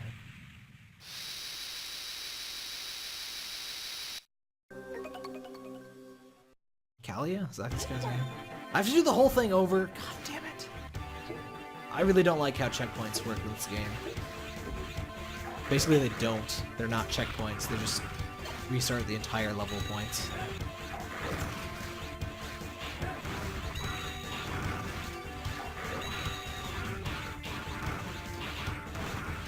We didn't even get to see our old friend from, you know, ages past. That friend that everyone loves in every Mega Man game where he appears.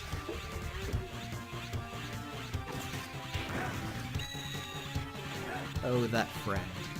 Yes.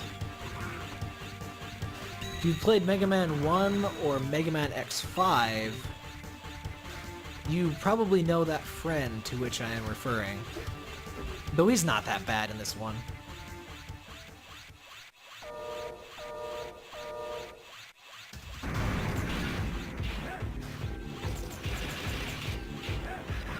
These guys are honestly a joke if you stand in the right ways. So you can just do shit like that to them.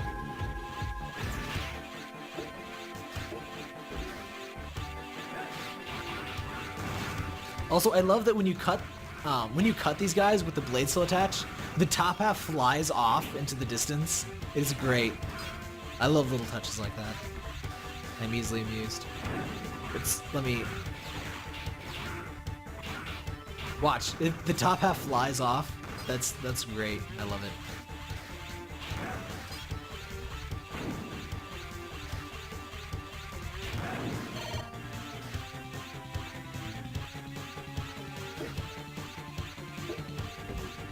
Ugh, this guy. Okay, that's what, 4 times that's happened now? Christ, Twitch. I wish you could have heard me. I yelled out, Twitch! Right when that happened. Oh, I forgot he does that. Fuck Twitch. Also, I love how he can attack from the other side of the room. Hey! Like that. He can do that. But I can't. If he's off screen, I can't hurt him. Well, if he's like a certain amount of off screen, I can't hurt him.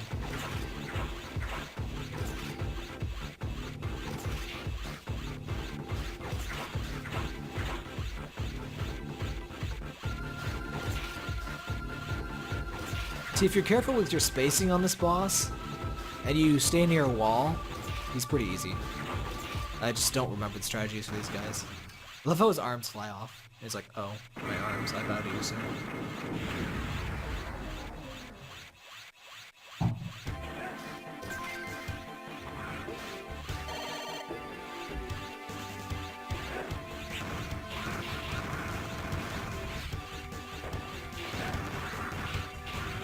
Oh god, no! Those! I have bad memories already.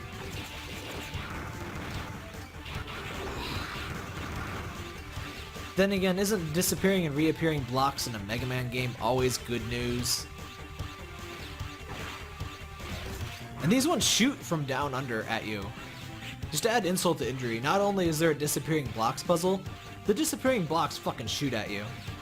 Because fuck you. Because fuck you, that's why. Oh god, he respawned.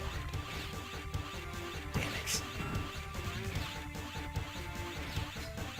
And they're placed just perfectly, so that if you miss a jump, not only are you gonna fall, it's gonna fucking shoot you.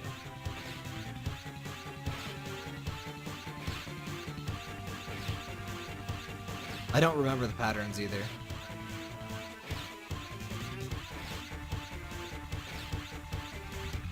And you can't wall climb them. You can't wall climb them. That's way too easy.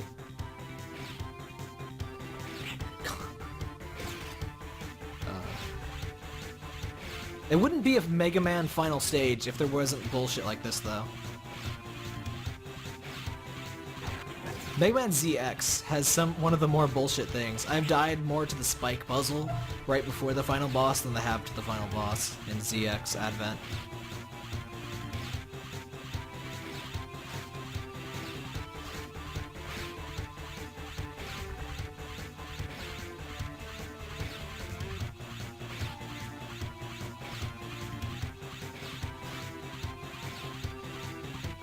Oh, phew. That wasn't too bad. That could have been worse. Is it our old friend? Is it our old friend?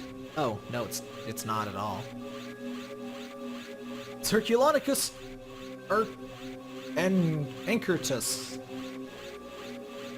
I think we fight this guy again in Mega Man 02. I think we fight the old friend in the next level, I guess. Wait, is this guy electric?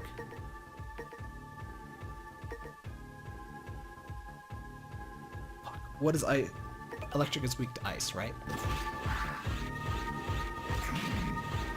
I recently got the Mega Man X collection, so I now own every Mega Man X game except for X8.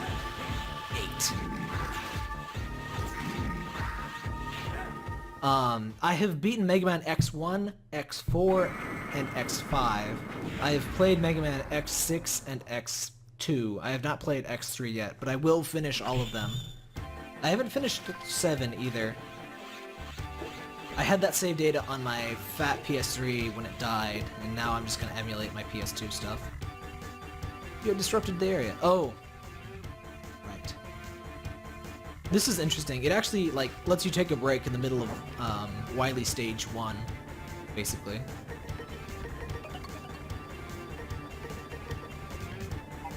Oh, right, there are no sub-tanks in this one, is there? Or are there?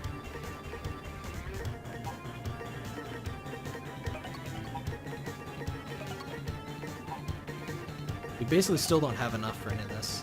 You know what? No, we're not gonna do the elf bullshit. 59. That's terrible.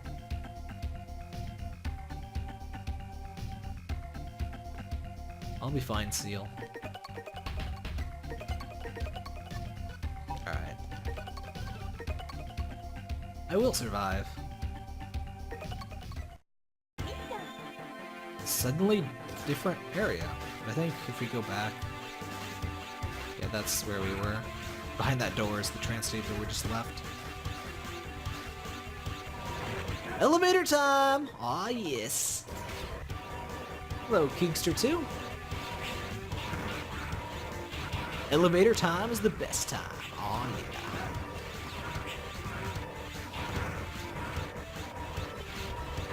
This is basically the last stage, I think.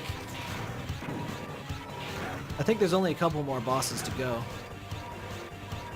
Could be wrong though, there may be another stage. I forget how many Arcadia stages there are.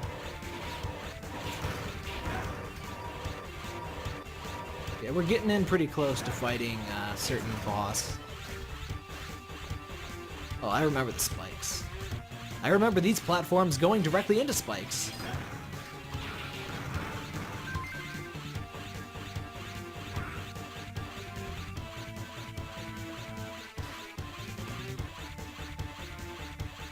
If you stand too far left on that platform, it will move you into the spikes. I think there's a point... There are various points, I think, where you'll get moved right into spikes.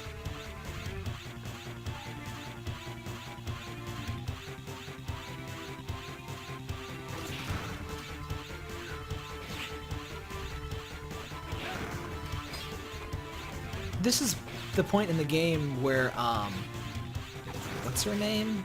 Toten. Where Toten is the most useful. She makes it so that you don't die instantly to spikes. Also, don't wall kick too far to the left there, or you will get killed by spikes. Or to the right, not the left. Also, I might have touched spikes there, I'm not sure.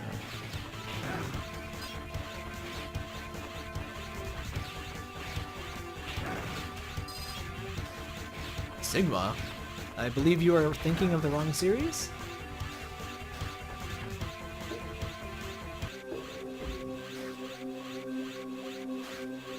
No, the final boss, we'll see the final boss here. Here he is! Good old friend! You're too big to be a slug. Just get lost.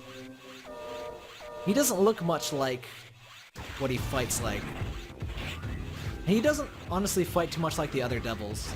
But this is the Rainbow Devil. He honestly only has a passing resemblance to the Yellow and Shadow Devils.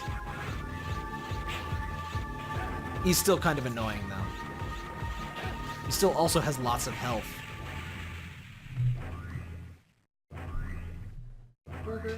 Parker, don't. Yes, I know.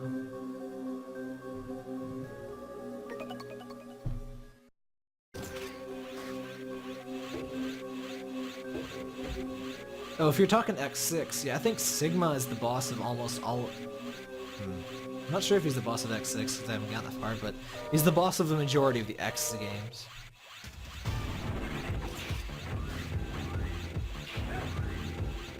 Parker interrupting is a annual tradition to my stream. By annual, I mean all the time, not annual.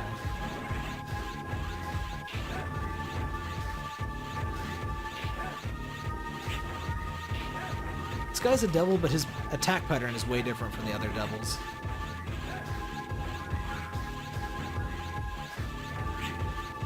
He's much less annoying than the rainbow and he is the rainbow. The Shadow and Yellow Devil.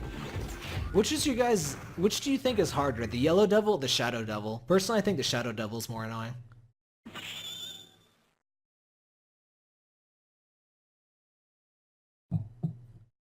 Yeah, the Omega sign you'll see more of.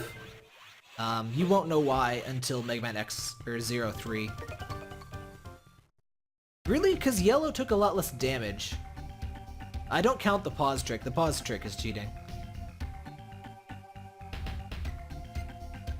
Shadow takes a lot more damage. Or takes a lot more hits.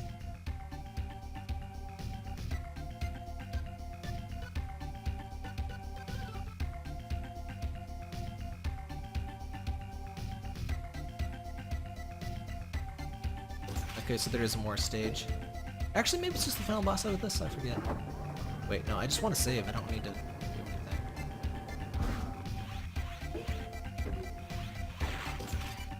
I guess I don't really need to save, do I?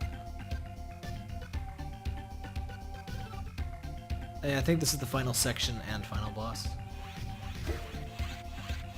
Anniversary correction. No, I have not. I do have, I just have the Mega Man X collection.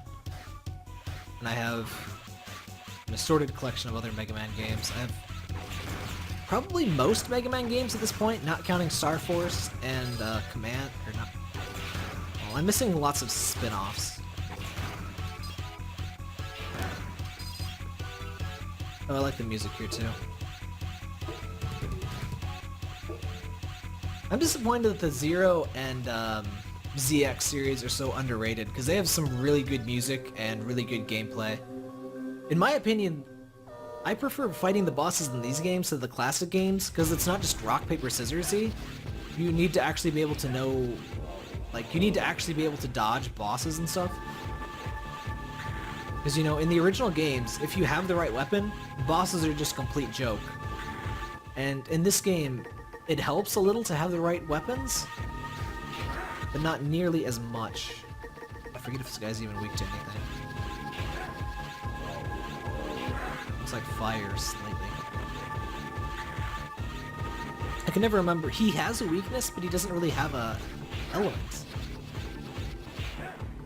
At least not apparently. I mean, he's weak to fire? That would make him ice? That doesn't make sense.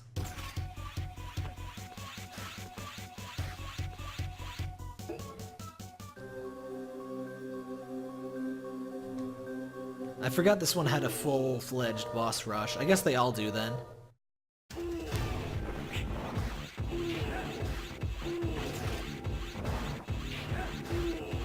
I used to hate the idea of a boss rush, but I actually like it now, because it's like, it basically requires you to know the bosses well enough that you can beat all of them with only a few lives.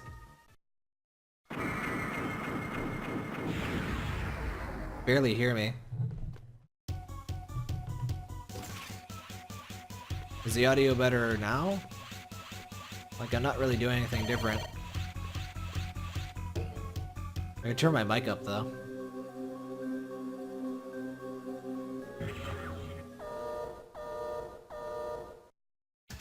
This guy's weak to ice, right?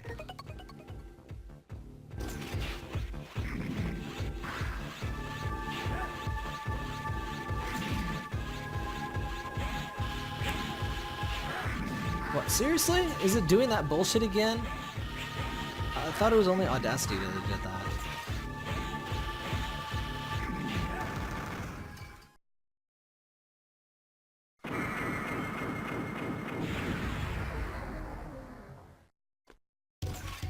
Oh wait, only your left microphone is working? Your headphone, not microphone?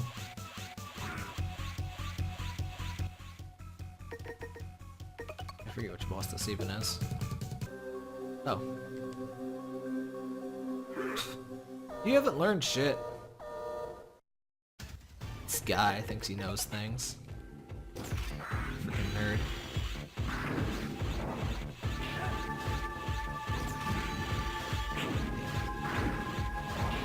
I don't remember ever getting hit by that stupid orb thing when I played this the first time. And now I'm getting hit by it all the freaking time. I got hit by it in practice, I got hit by it twice, 3 times while playing live, whatever. Also, he only has 4 fingers.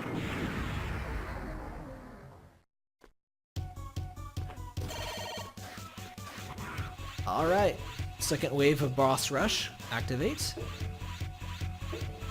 Oh wait, no, we have some stage first.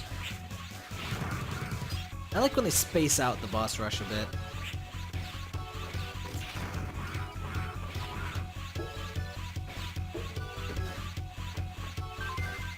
There we go. Eh. I forget why there are multiple doors here. I guess just little shortcuts. Oh-ho. It's not really a shortcut, that's where I was supposed to go. Oh, right! It's these guys. This guy, watch for the ending here. This is an interesting twist.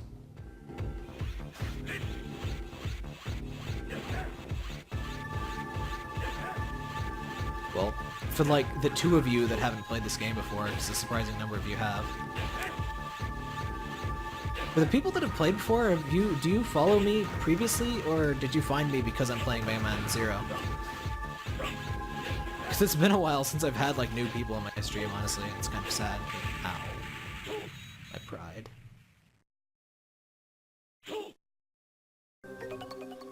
Oh crap, I only have 2 lives. You know what? Let's fight everyone but him first. Because he doesn't have a weakness. Harponia. He is the best Guardian, but he is such a joke with ice in this game.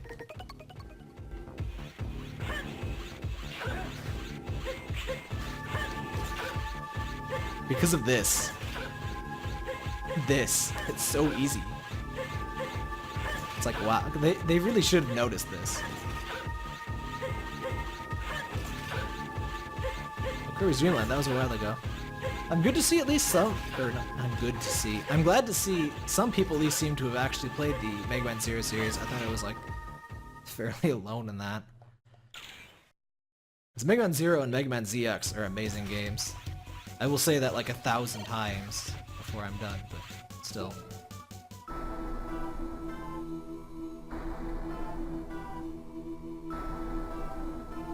Oh, right, this guy. Or natural. That's good to hear. I like the classic games, but I really prefer the gameplay of the games from X and on, because you get the dashing, and to me it's almost like it's not really quite Mega Man gameplay without the dashing anymore. Like, it's just, I don't know. Because the dashing just feels so right in these games.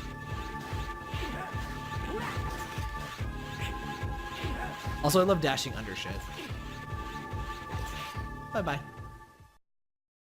ZXA is a very good one to have played, but I recommend the whole Zero series.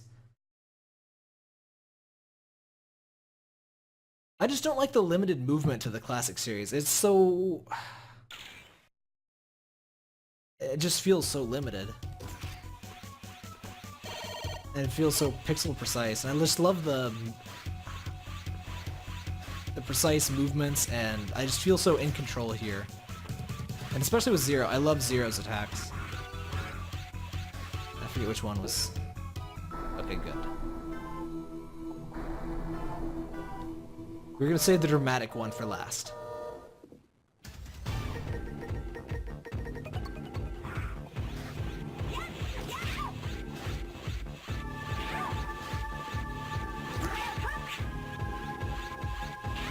It makes me kind of sad. A lot of people do seem to only enjoy the classic series just because it was the classic series, and like they don't want it to be different. And that kind of frustrates me because there's a lot of really good stuff in some of the non-classic Mega Man games. And I wonder if Capcom didn't like stop making Mega Man games because everyone really only wanted the classic stuff.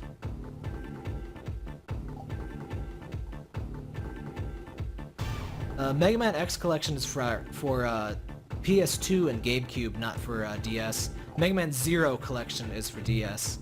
I recommend either though, honestly. My personal favorites are Mega Man Zero 2 through 4, Mega Man ZX Advent, and Zero 4 and X1. Or X4 and X1.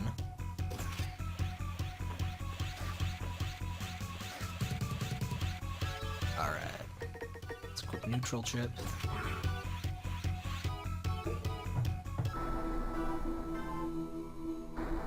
I'm not particularly a fan of the direction they went with Mega Man 9 and 10.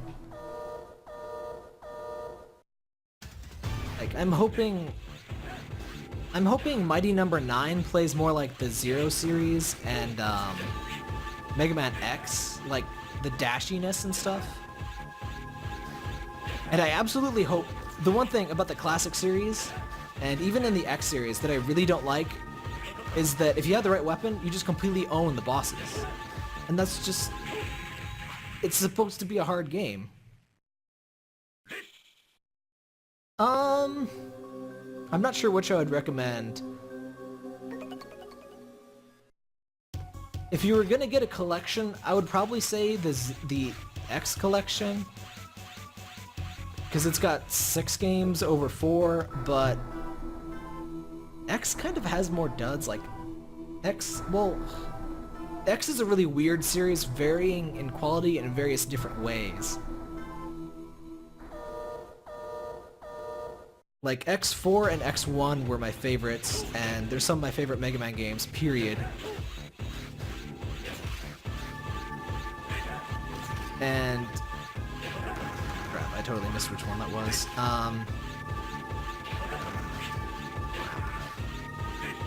Mega Man X4 wasn't bad. It's just that... or Mega Man X5 wasn't bad, it's just... the localization was really terrible, frankly. And some of the gameplay was sort of unnecessarily repetitive, like... unlocking items in that game, very frustratingly repetitive. But it's not really necessary.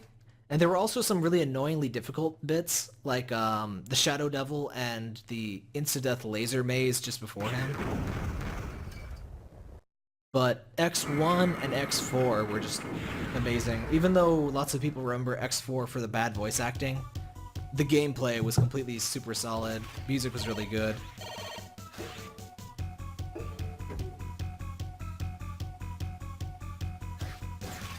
If you have a decent PC, you can emulate the Mega Man X collection decently well. That's what I'm doing. I don't have a PS2 anymore, unfortunately. But my PC emulates it just fine. I have a beast of a CPU and GPU, though, so I have no idea what sort of requirements you need to make that happen. The Zero series is good. It's just the only reason I would hesitate to recommend it first is I don't like playing as much on the DS as I like with the standard PlayStation controller. Like, it just isn't comfortable to play for long periods of time on the DS for me. And I think the 3DS actually makes that worse.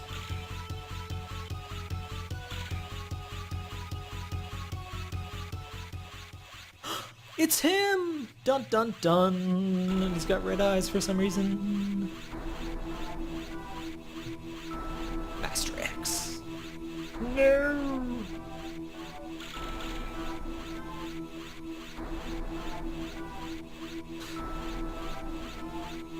The pirate copy effects.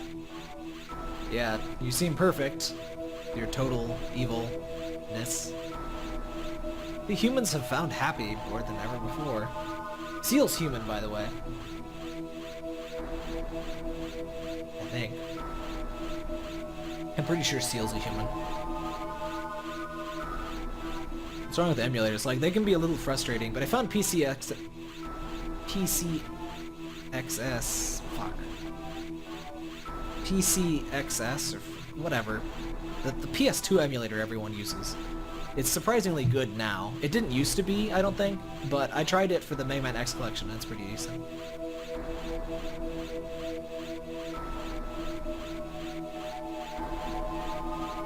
I am so funny. Zero's a very funny guy.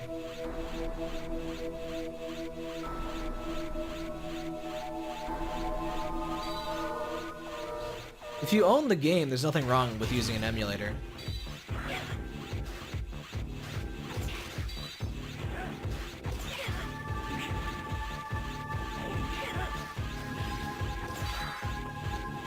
Also, this guy has the ultimate armor from one of the X games. Like, I'm not sure if it's exactly from any one of them, but yeah, he changes elements and...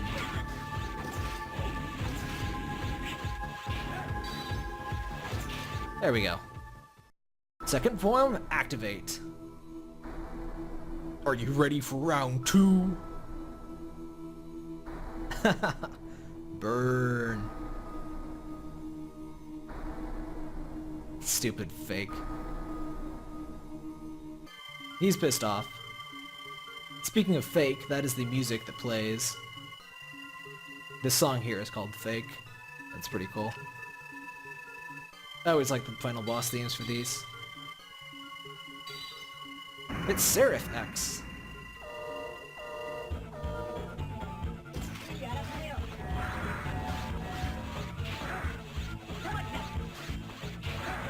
Shit.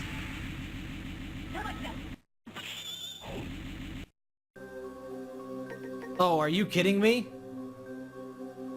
Aw, I didn't realize that was my last life. Can I rewind in the simulator? I have no idea how this thing works. I've never needed to rewind. Do I rewind?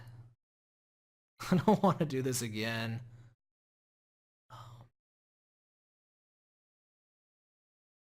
I know there's a rewind function in this thing. I'm using Visual Boy Advanced. Does anyone know how to rewind? Oh crap. Rewind is disabled. Oh well, we'll do a save state before that boss if I have 0 lives.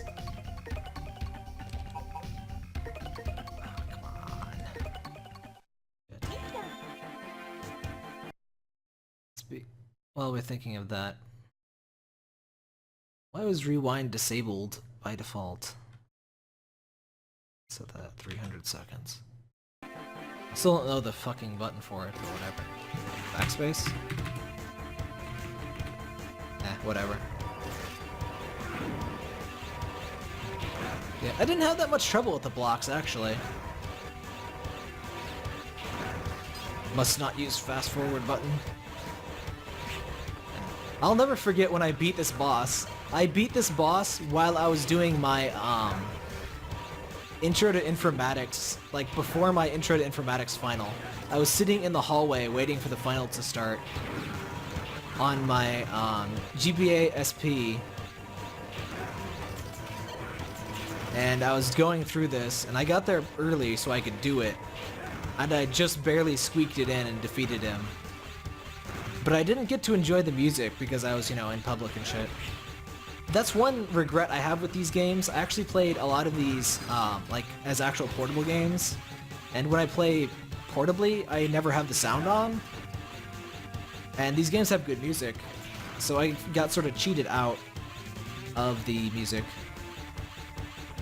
Actually, the GBA SP, I don't, like, I had a lot of fun with it, but the controls I don't like very much. Like, the original Game Boy Advance had better, the controls felt better, like the shoulder buttons especially.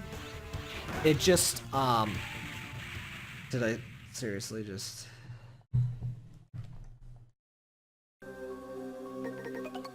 Oops. Ah, whatever. Okay, I'm gonna start using save states. Like, the GBA SP just wasn't as comfortable as the original GBA, but the backlight, I can't handle no backlight anymore. Okay, how do I save? We are going to make a save state. There.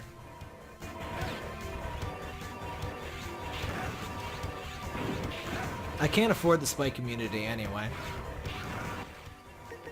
I can't afford anything. You have to have a lot of E-crystals to buy fucking anything in this game. It's really imbalanced. The later games fix that up a lot.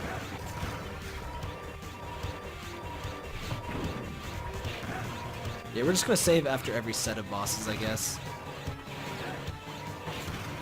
I don't know what we're gonna do. I should have been watching my lives. I would normally have a lot more preparation, but I wanted to do this quick.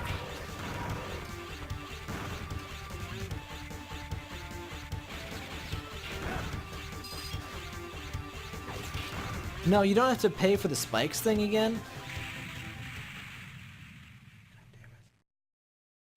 You don't have to pay for the spike community, but you have to pay like over 1,000 E-crystals to buy it in the first place, which I don't have.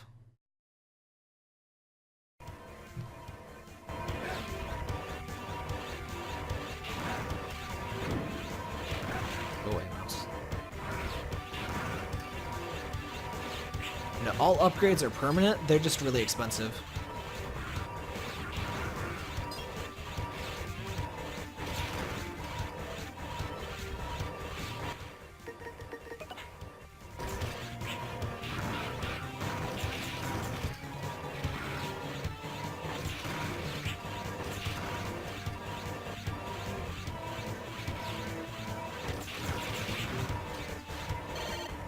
Oh god, no. No! No! No!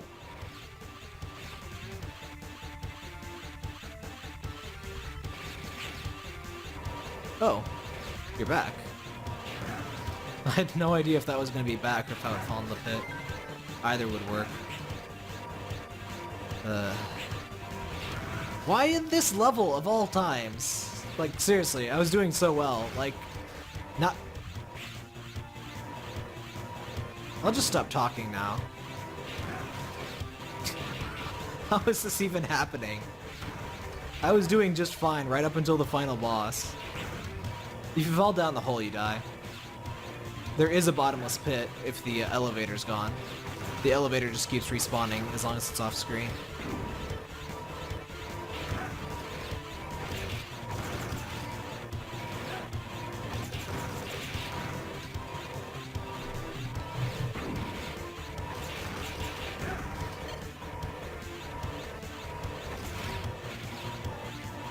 My butt's starting to hurt. Sign of a successful stream. You know what? Full-on cheat mode here. Let's save. Just in case. Fucking spikes. I don't even have as much trouble with spikes as some people. Some people like freak out and the like, spikes are why I don't play Mega Man games. And it's like, I really don't have that much trouble with them. It's super frustrating when it does happen, but generally, there are only a few bullshit moments like that jump there. Like in ZX, there's one spike jump that is a complete bitch right before the final boss. But in that case, they actually give you a 1-up, I think, in that area. So you basically have infinite tries, but it just takes a while.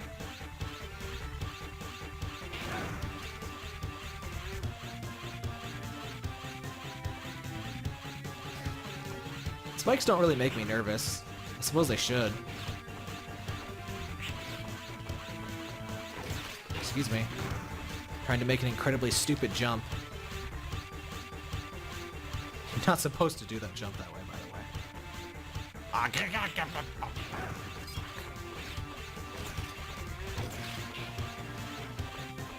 It's okay, the good music will save us from my bad playing.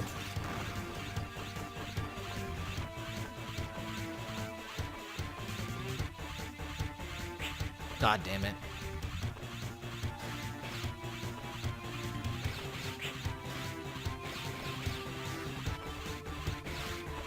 I will take that. Thank you, game.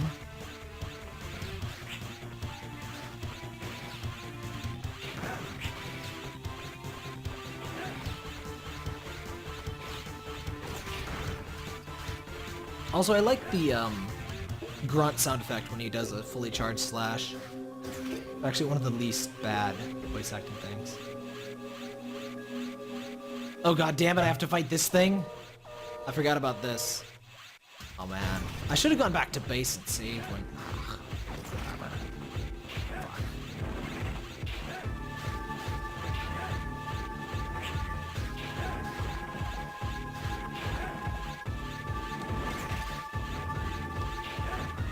Damn it.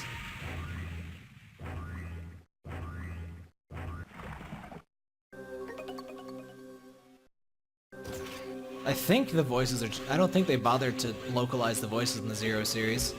I mean, why would they? There's not very many. Like, Omega in X3 says, I am the Messiah in Japanese. Which, fun fact, Messiah is a loan word, apparently, because he just says Messiah.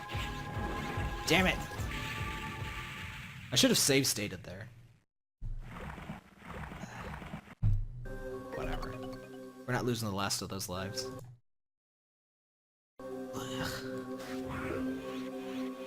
This is why with X4 and X1 I practiced before I played. I've only had a slight amount of practice before I played this. I wouldn't normally care, but this is a game that I really want to be good at. Like, I used to be good. I mean, I don't want to look bad, and I don't want to make it look like the game is unfair or anything. It's not. You just need to have some semblance of what the fuck you're doing. Which I don't. Fuck.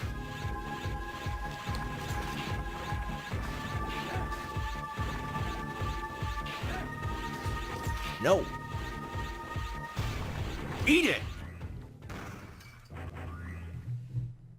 Fucker.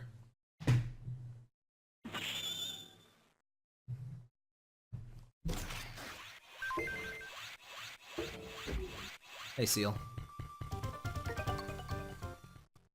Why don't you let me save, Seal? I could go back to the base and save, but you're not gonna save here. Yeah, you're happy that I could meet you, blah blah blah blah blah.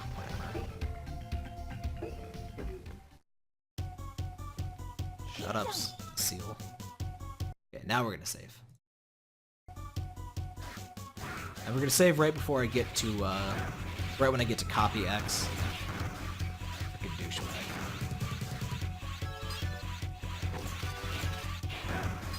Alright, this music is good too. All the ending music in here is good.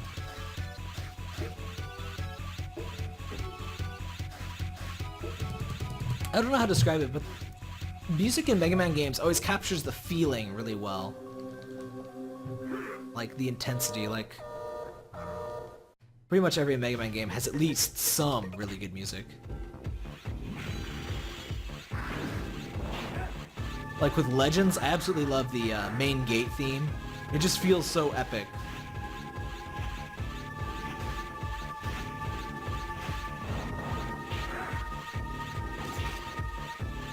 I wouldn't be using save states if she let me save. Is that a no-hitter?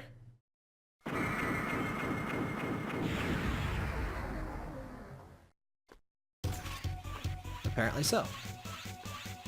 I think this is, yeah, this is Ice Bug. Oh, anti-Ice Bug.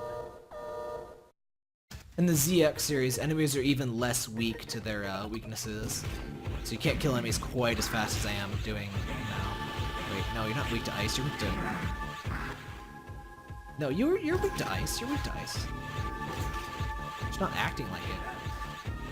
There you go.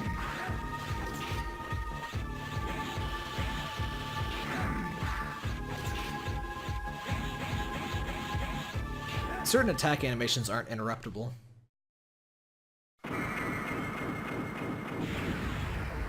See, now that I've used a save state and everything, I'm playing well again.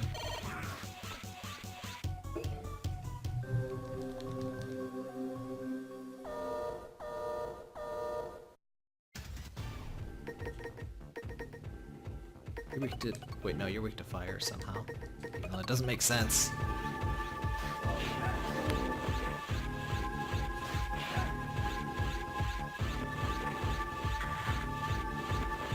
Oh, a tip I learned late in playing this, don't dash when you bounce off these. It's actually easier if you don't dash.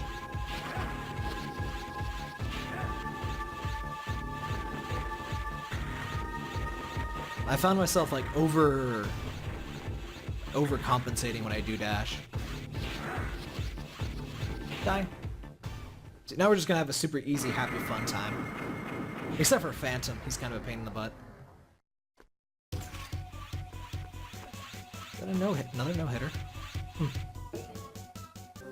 This guy. Ooh. That's gotta be a Japanese voice. No way they put that in the English localization.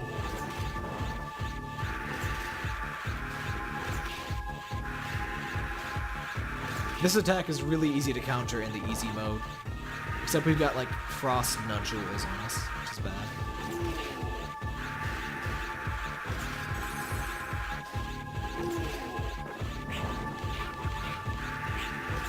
Also, this, I haven't been talking about this, but this game actually has a priority mechanic, where if you attack with an attack with higher priority, even if the enemy is invincibility frames, they take more damage from that higher priority attack. So if you do a 3-sword slash, you can hit an enemy 3 times, even with invincibility frames.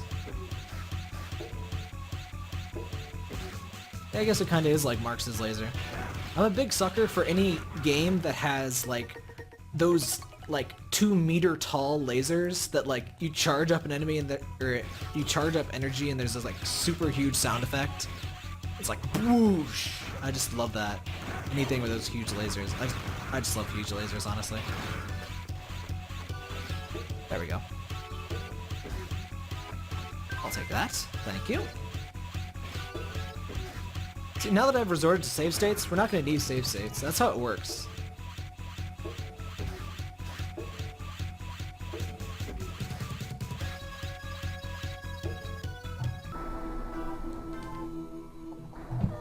Stupid fairy Leviathan. Look at me, I've got a spear. Not as good as a sword.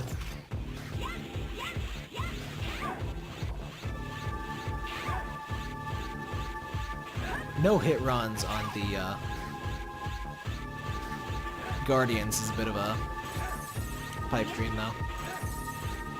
They have more health and they're much better attacks.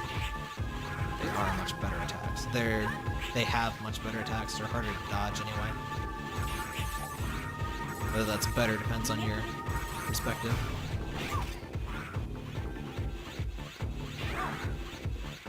They're better at being attacks for sure. Gotcha! Puff puff, that's enough. Coward. I look forward to killing you all soon. Yeah, I miss asking Ninja.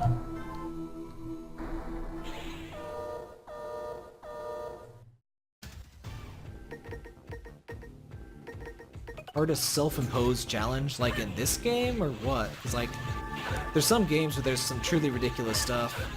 I would say my favorite ridiculous challenge is, in Bunny Must Die, you can complete the whole game without picking up an item that lets you walk to the right. And I think you can get it without picking up any items at all, maybe? Which means no wall jumping, and no, well, I think there's some keys you have to pick up, but like no ability items, which is really ridiculous. And it's like designed with the ability to do that in mind, but it's like really hard. So that's one of my favorites. I haven't done it myself.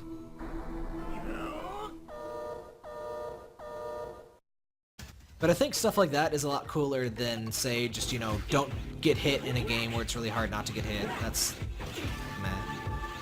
Because it's like, the movement, it requires some movement that is like really tricky. And it's all imposed by game mechanics. It's not like just requiring you to not press the right key. Like, you literally cannot move right without like certain tricks. And it's really cool. I'm not particularly familiar with like challenges in the Mega Man series. Like speedrun categories or anything.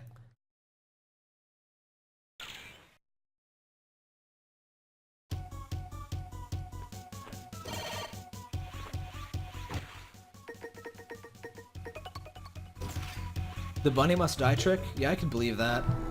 I heard it's pretty painful to do. I haven't looked up the actual route you need to do.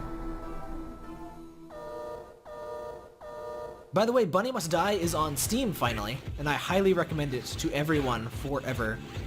5 ever, even. It is a very, very good Metroidvania.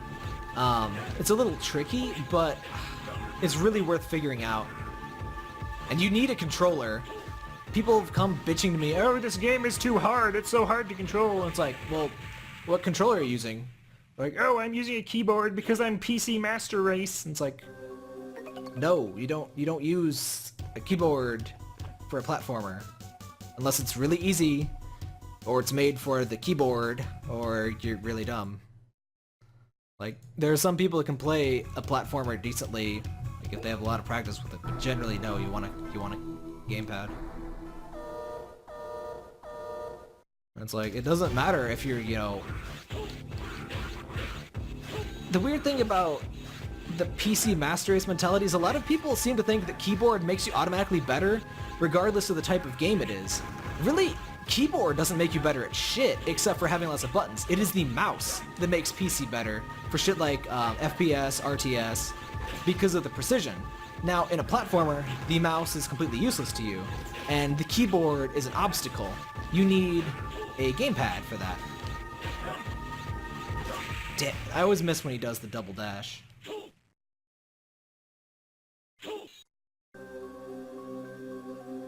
Every time somebody tells me they don't use controllers with PC, they don't play platformers. I mean, I'm sure that's okay for some people, but you're just limiting yourself a lot when you do stuff like that. And I like games too much to be like, oh no, I'm only gonna play FPS games. And I respect myself too much to play things like League of Legends. I'm not enough of an asshole to play League of Legends, I guess. I just hear stories and I see the people playing and it's just like, holy shit, these people are terrible. I want nothing to do with this. And it's like, I can't even get into the gameplay when I just know it's a team-based game and your teammates are assholes. It's like, well, no thanks. I've heard conflicting stories about how Dota 2 is worse or better than League of Legends, and I would just rather never, ever, ever touch a MOBA.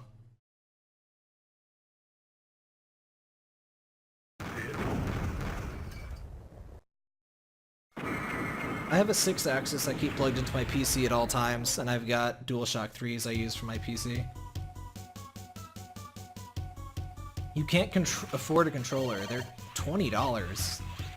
If you can buy a single game, you can buy a controller.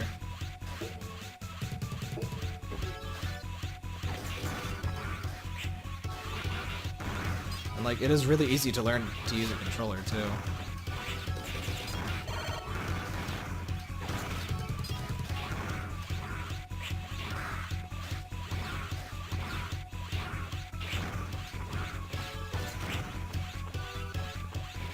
Like, the thing with the keyboard,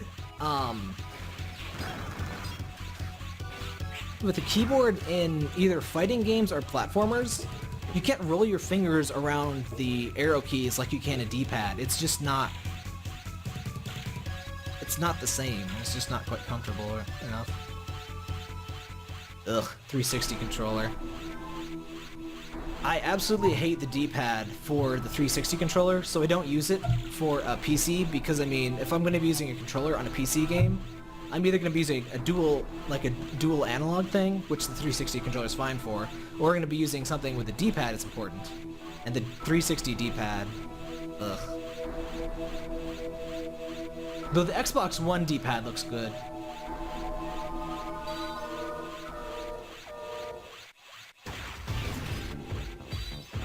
Though the PS4 controller sounds really, really good. I really want a hold of those. I wish they came out with that before the PS4, because I hear it's naturally PC compatible, unlike the PS3 controller. So you could just like plug in and use it, like as if it were a 360 probably. And I really like the sound of all of the improvements they've made to it. Everything except the light bar, but I can accept the light bar.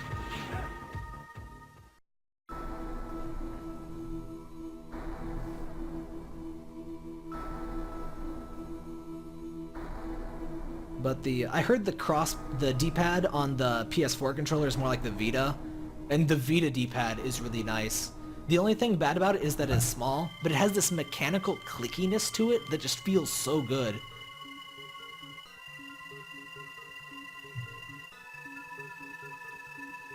Okay, we're gonna save right at the start of this fight. I think I have lives left, don't I? Or whatever. We're gonna save. There we go. No, I have half health.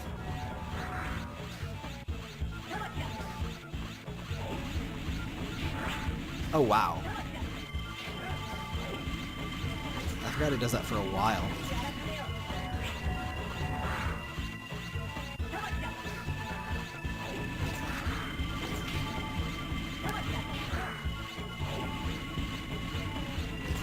Yeah, basically the trick here is to not get captured by those in the...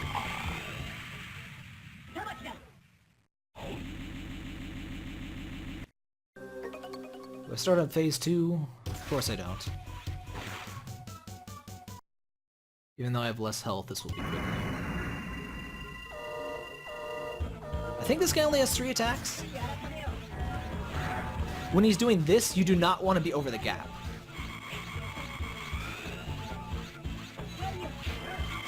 When he does the laser, you absolutely want to be over the gap.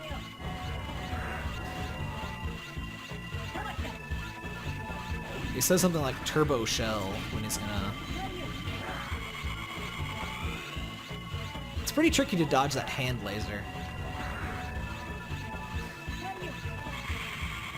That is not how you do it.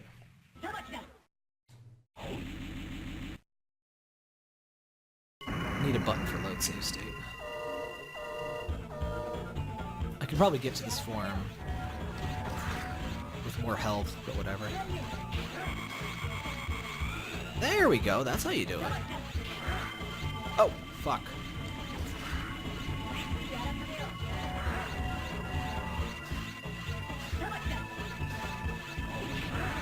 Damn it. I've played lots of bullet hell games, but I've not played Touhou itself. I get annoyed when I enjoy a genre and people keep telling me there's like only one game in that genre and you should play only that game, so I don't play that game. I'm a hipster, I'm sorry. I really like bullet hell games, but I'm incredibly tired of being told to play Touhou because Touhou is the only bullet hell game and you should play it and blah blah blah.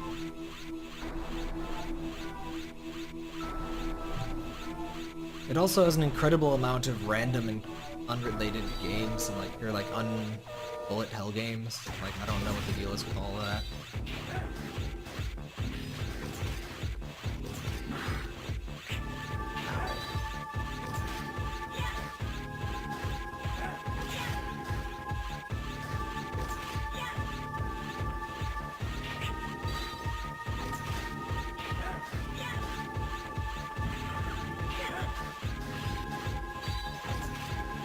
Frantic. I think someone recommended Frantic. Oh, I forgot those two, the shotgun ice things.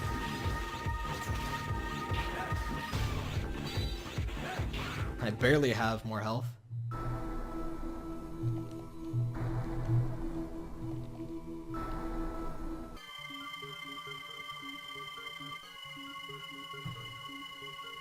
Is Touhou one of those things where it's basically impossible to actually purchase the game? Because I've had that problem with Japanese indie games. They're very rarely easy to find digitally.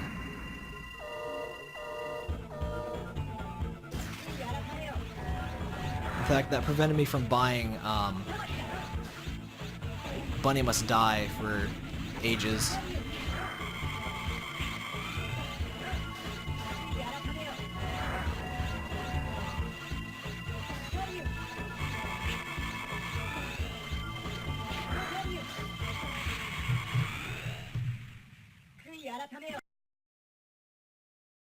J-list, is that like Play Asia? Because their markup's very annoying. I pre-ordered a PS Vita TV from Play Asia and it's like over 50% markup. It's like almost not worth it, but I really do want it.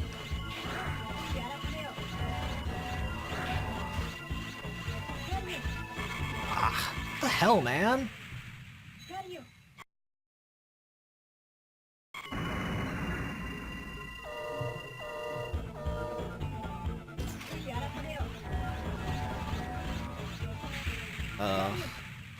Yeah, it's the most embarrassing way to die there.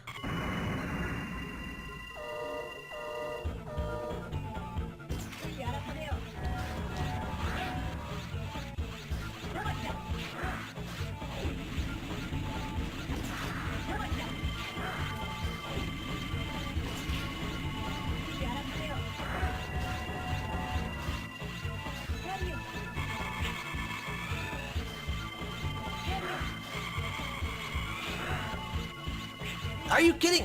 Okay, you know what? You know what? I'm sorry. Forgive me, game gods. I save stated.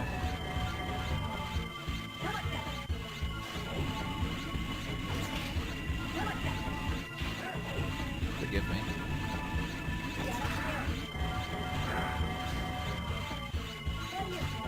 Oh, for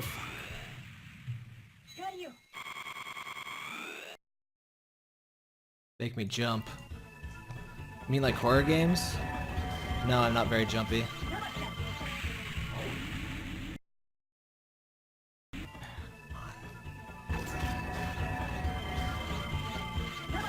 Oh, I just read your thing about horror games. No, not really. Damn it. I do love a really good horror game, but I'm very, very picky about my horror, and jump scares and shit really don't work on me.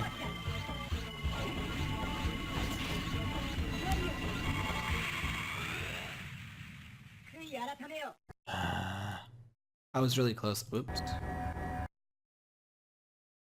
I was really close that first time when I think I crashed. Oh, no, I didn't crash it.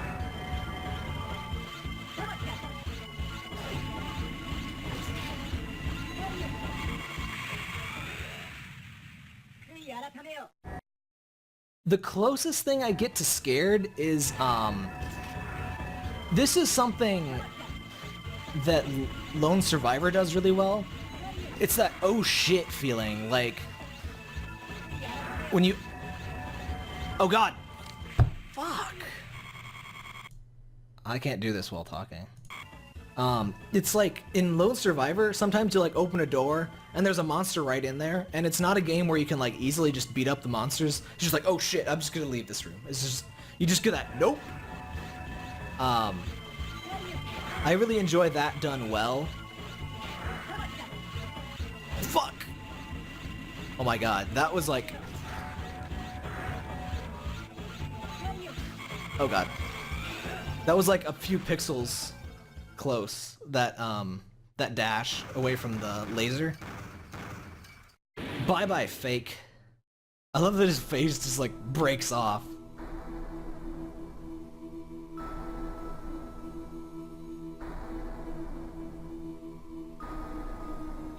You're no hero. That's what made him a hero.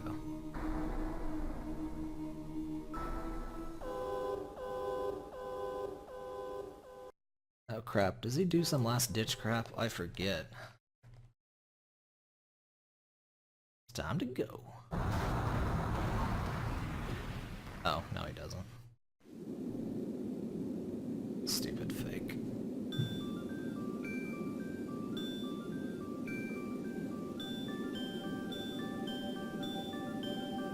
I'm sorry, X. I wasn't here for you.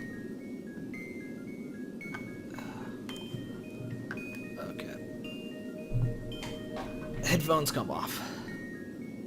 2 hours is about my limit for these headphones. X, no! Oh.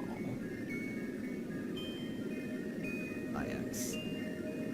This is the real X, by the way.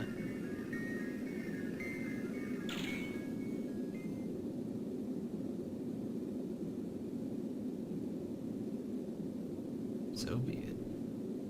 That's why we're best partners. Because you leave me in the middle of a billion pantheons. Alone. That's why we're best partners. Incoming being a badass.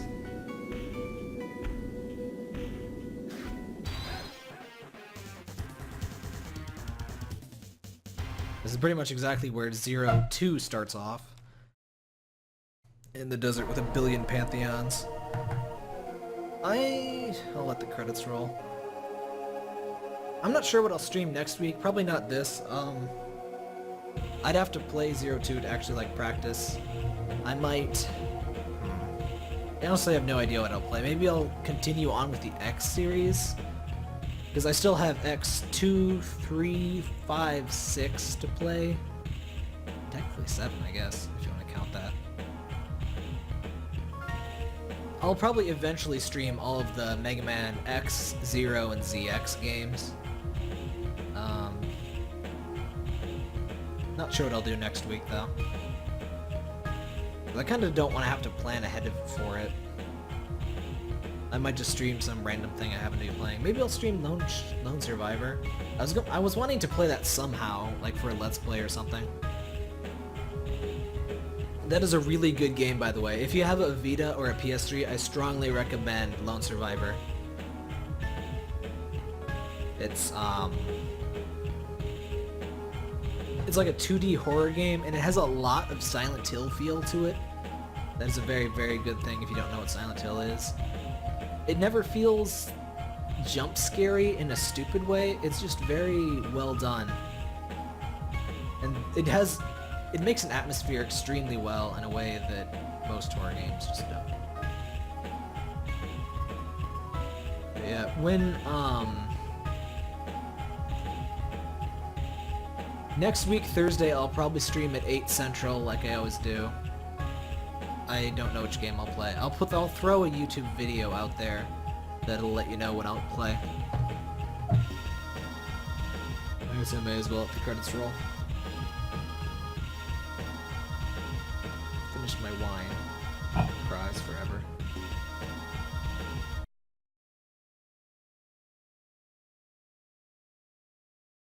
Flies into the sun. How long are these credits? Let's speed these up. That is not speeding those up. There we go. That's not actually much faster.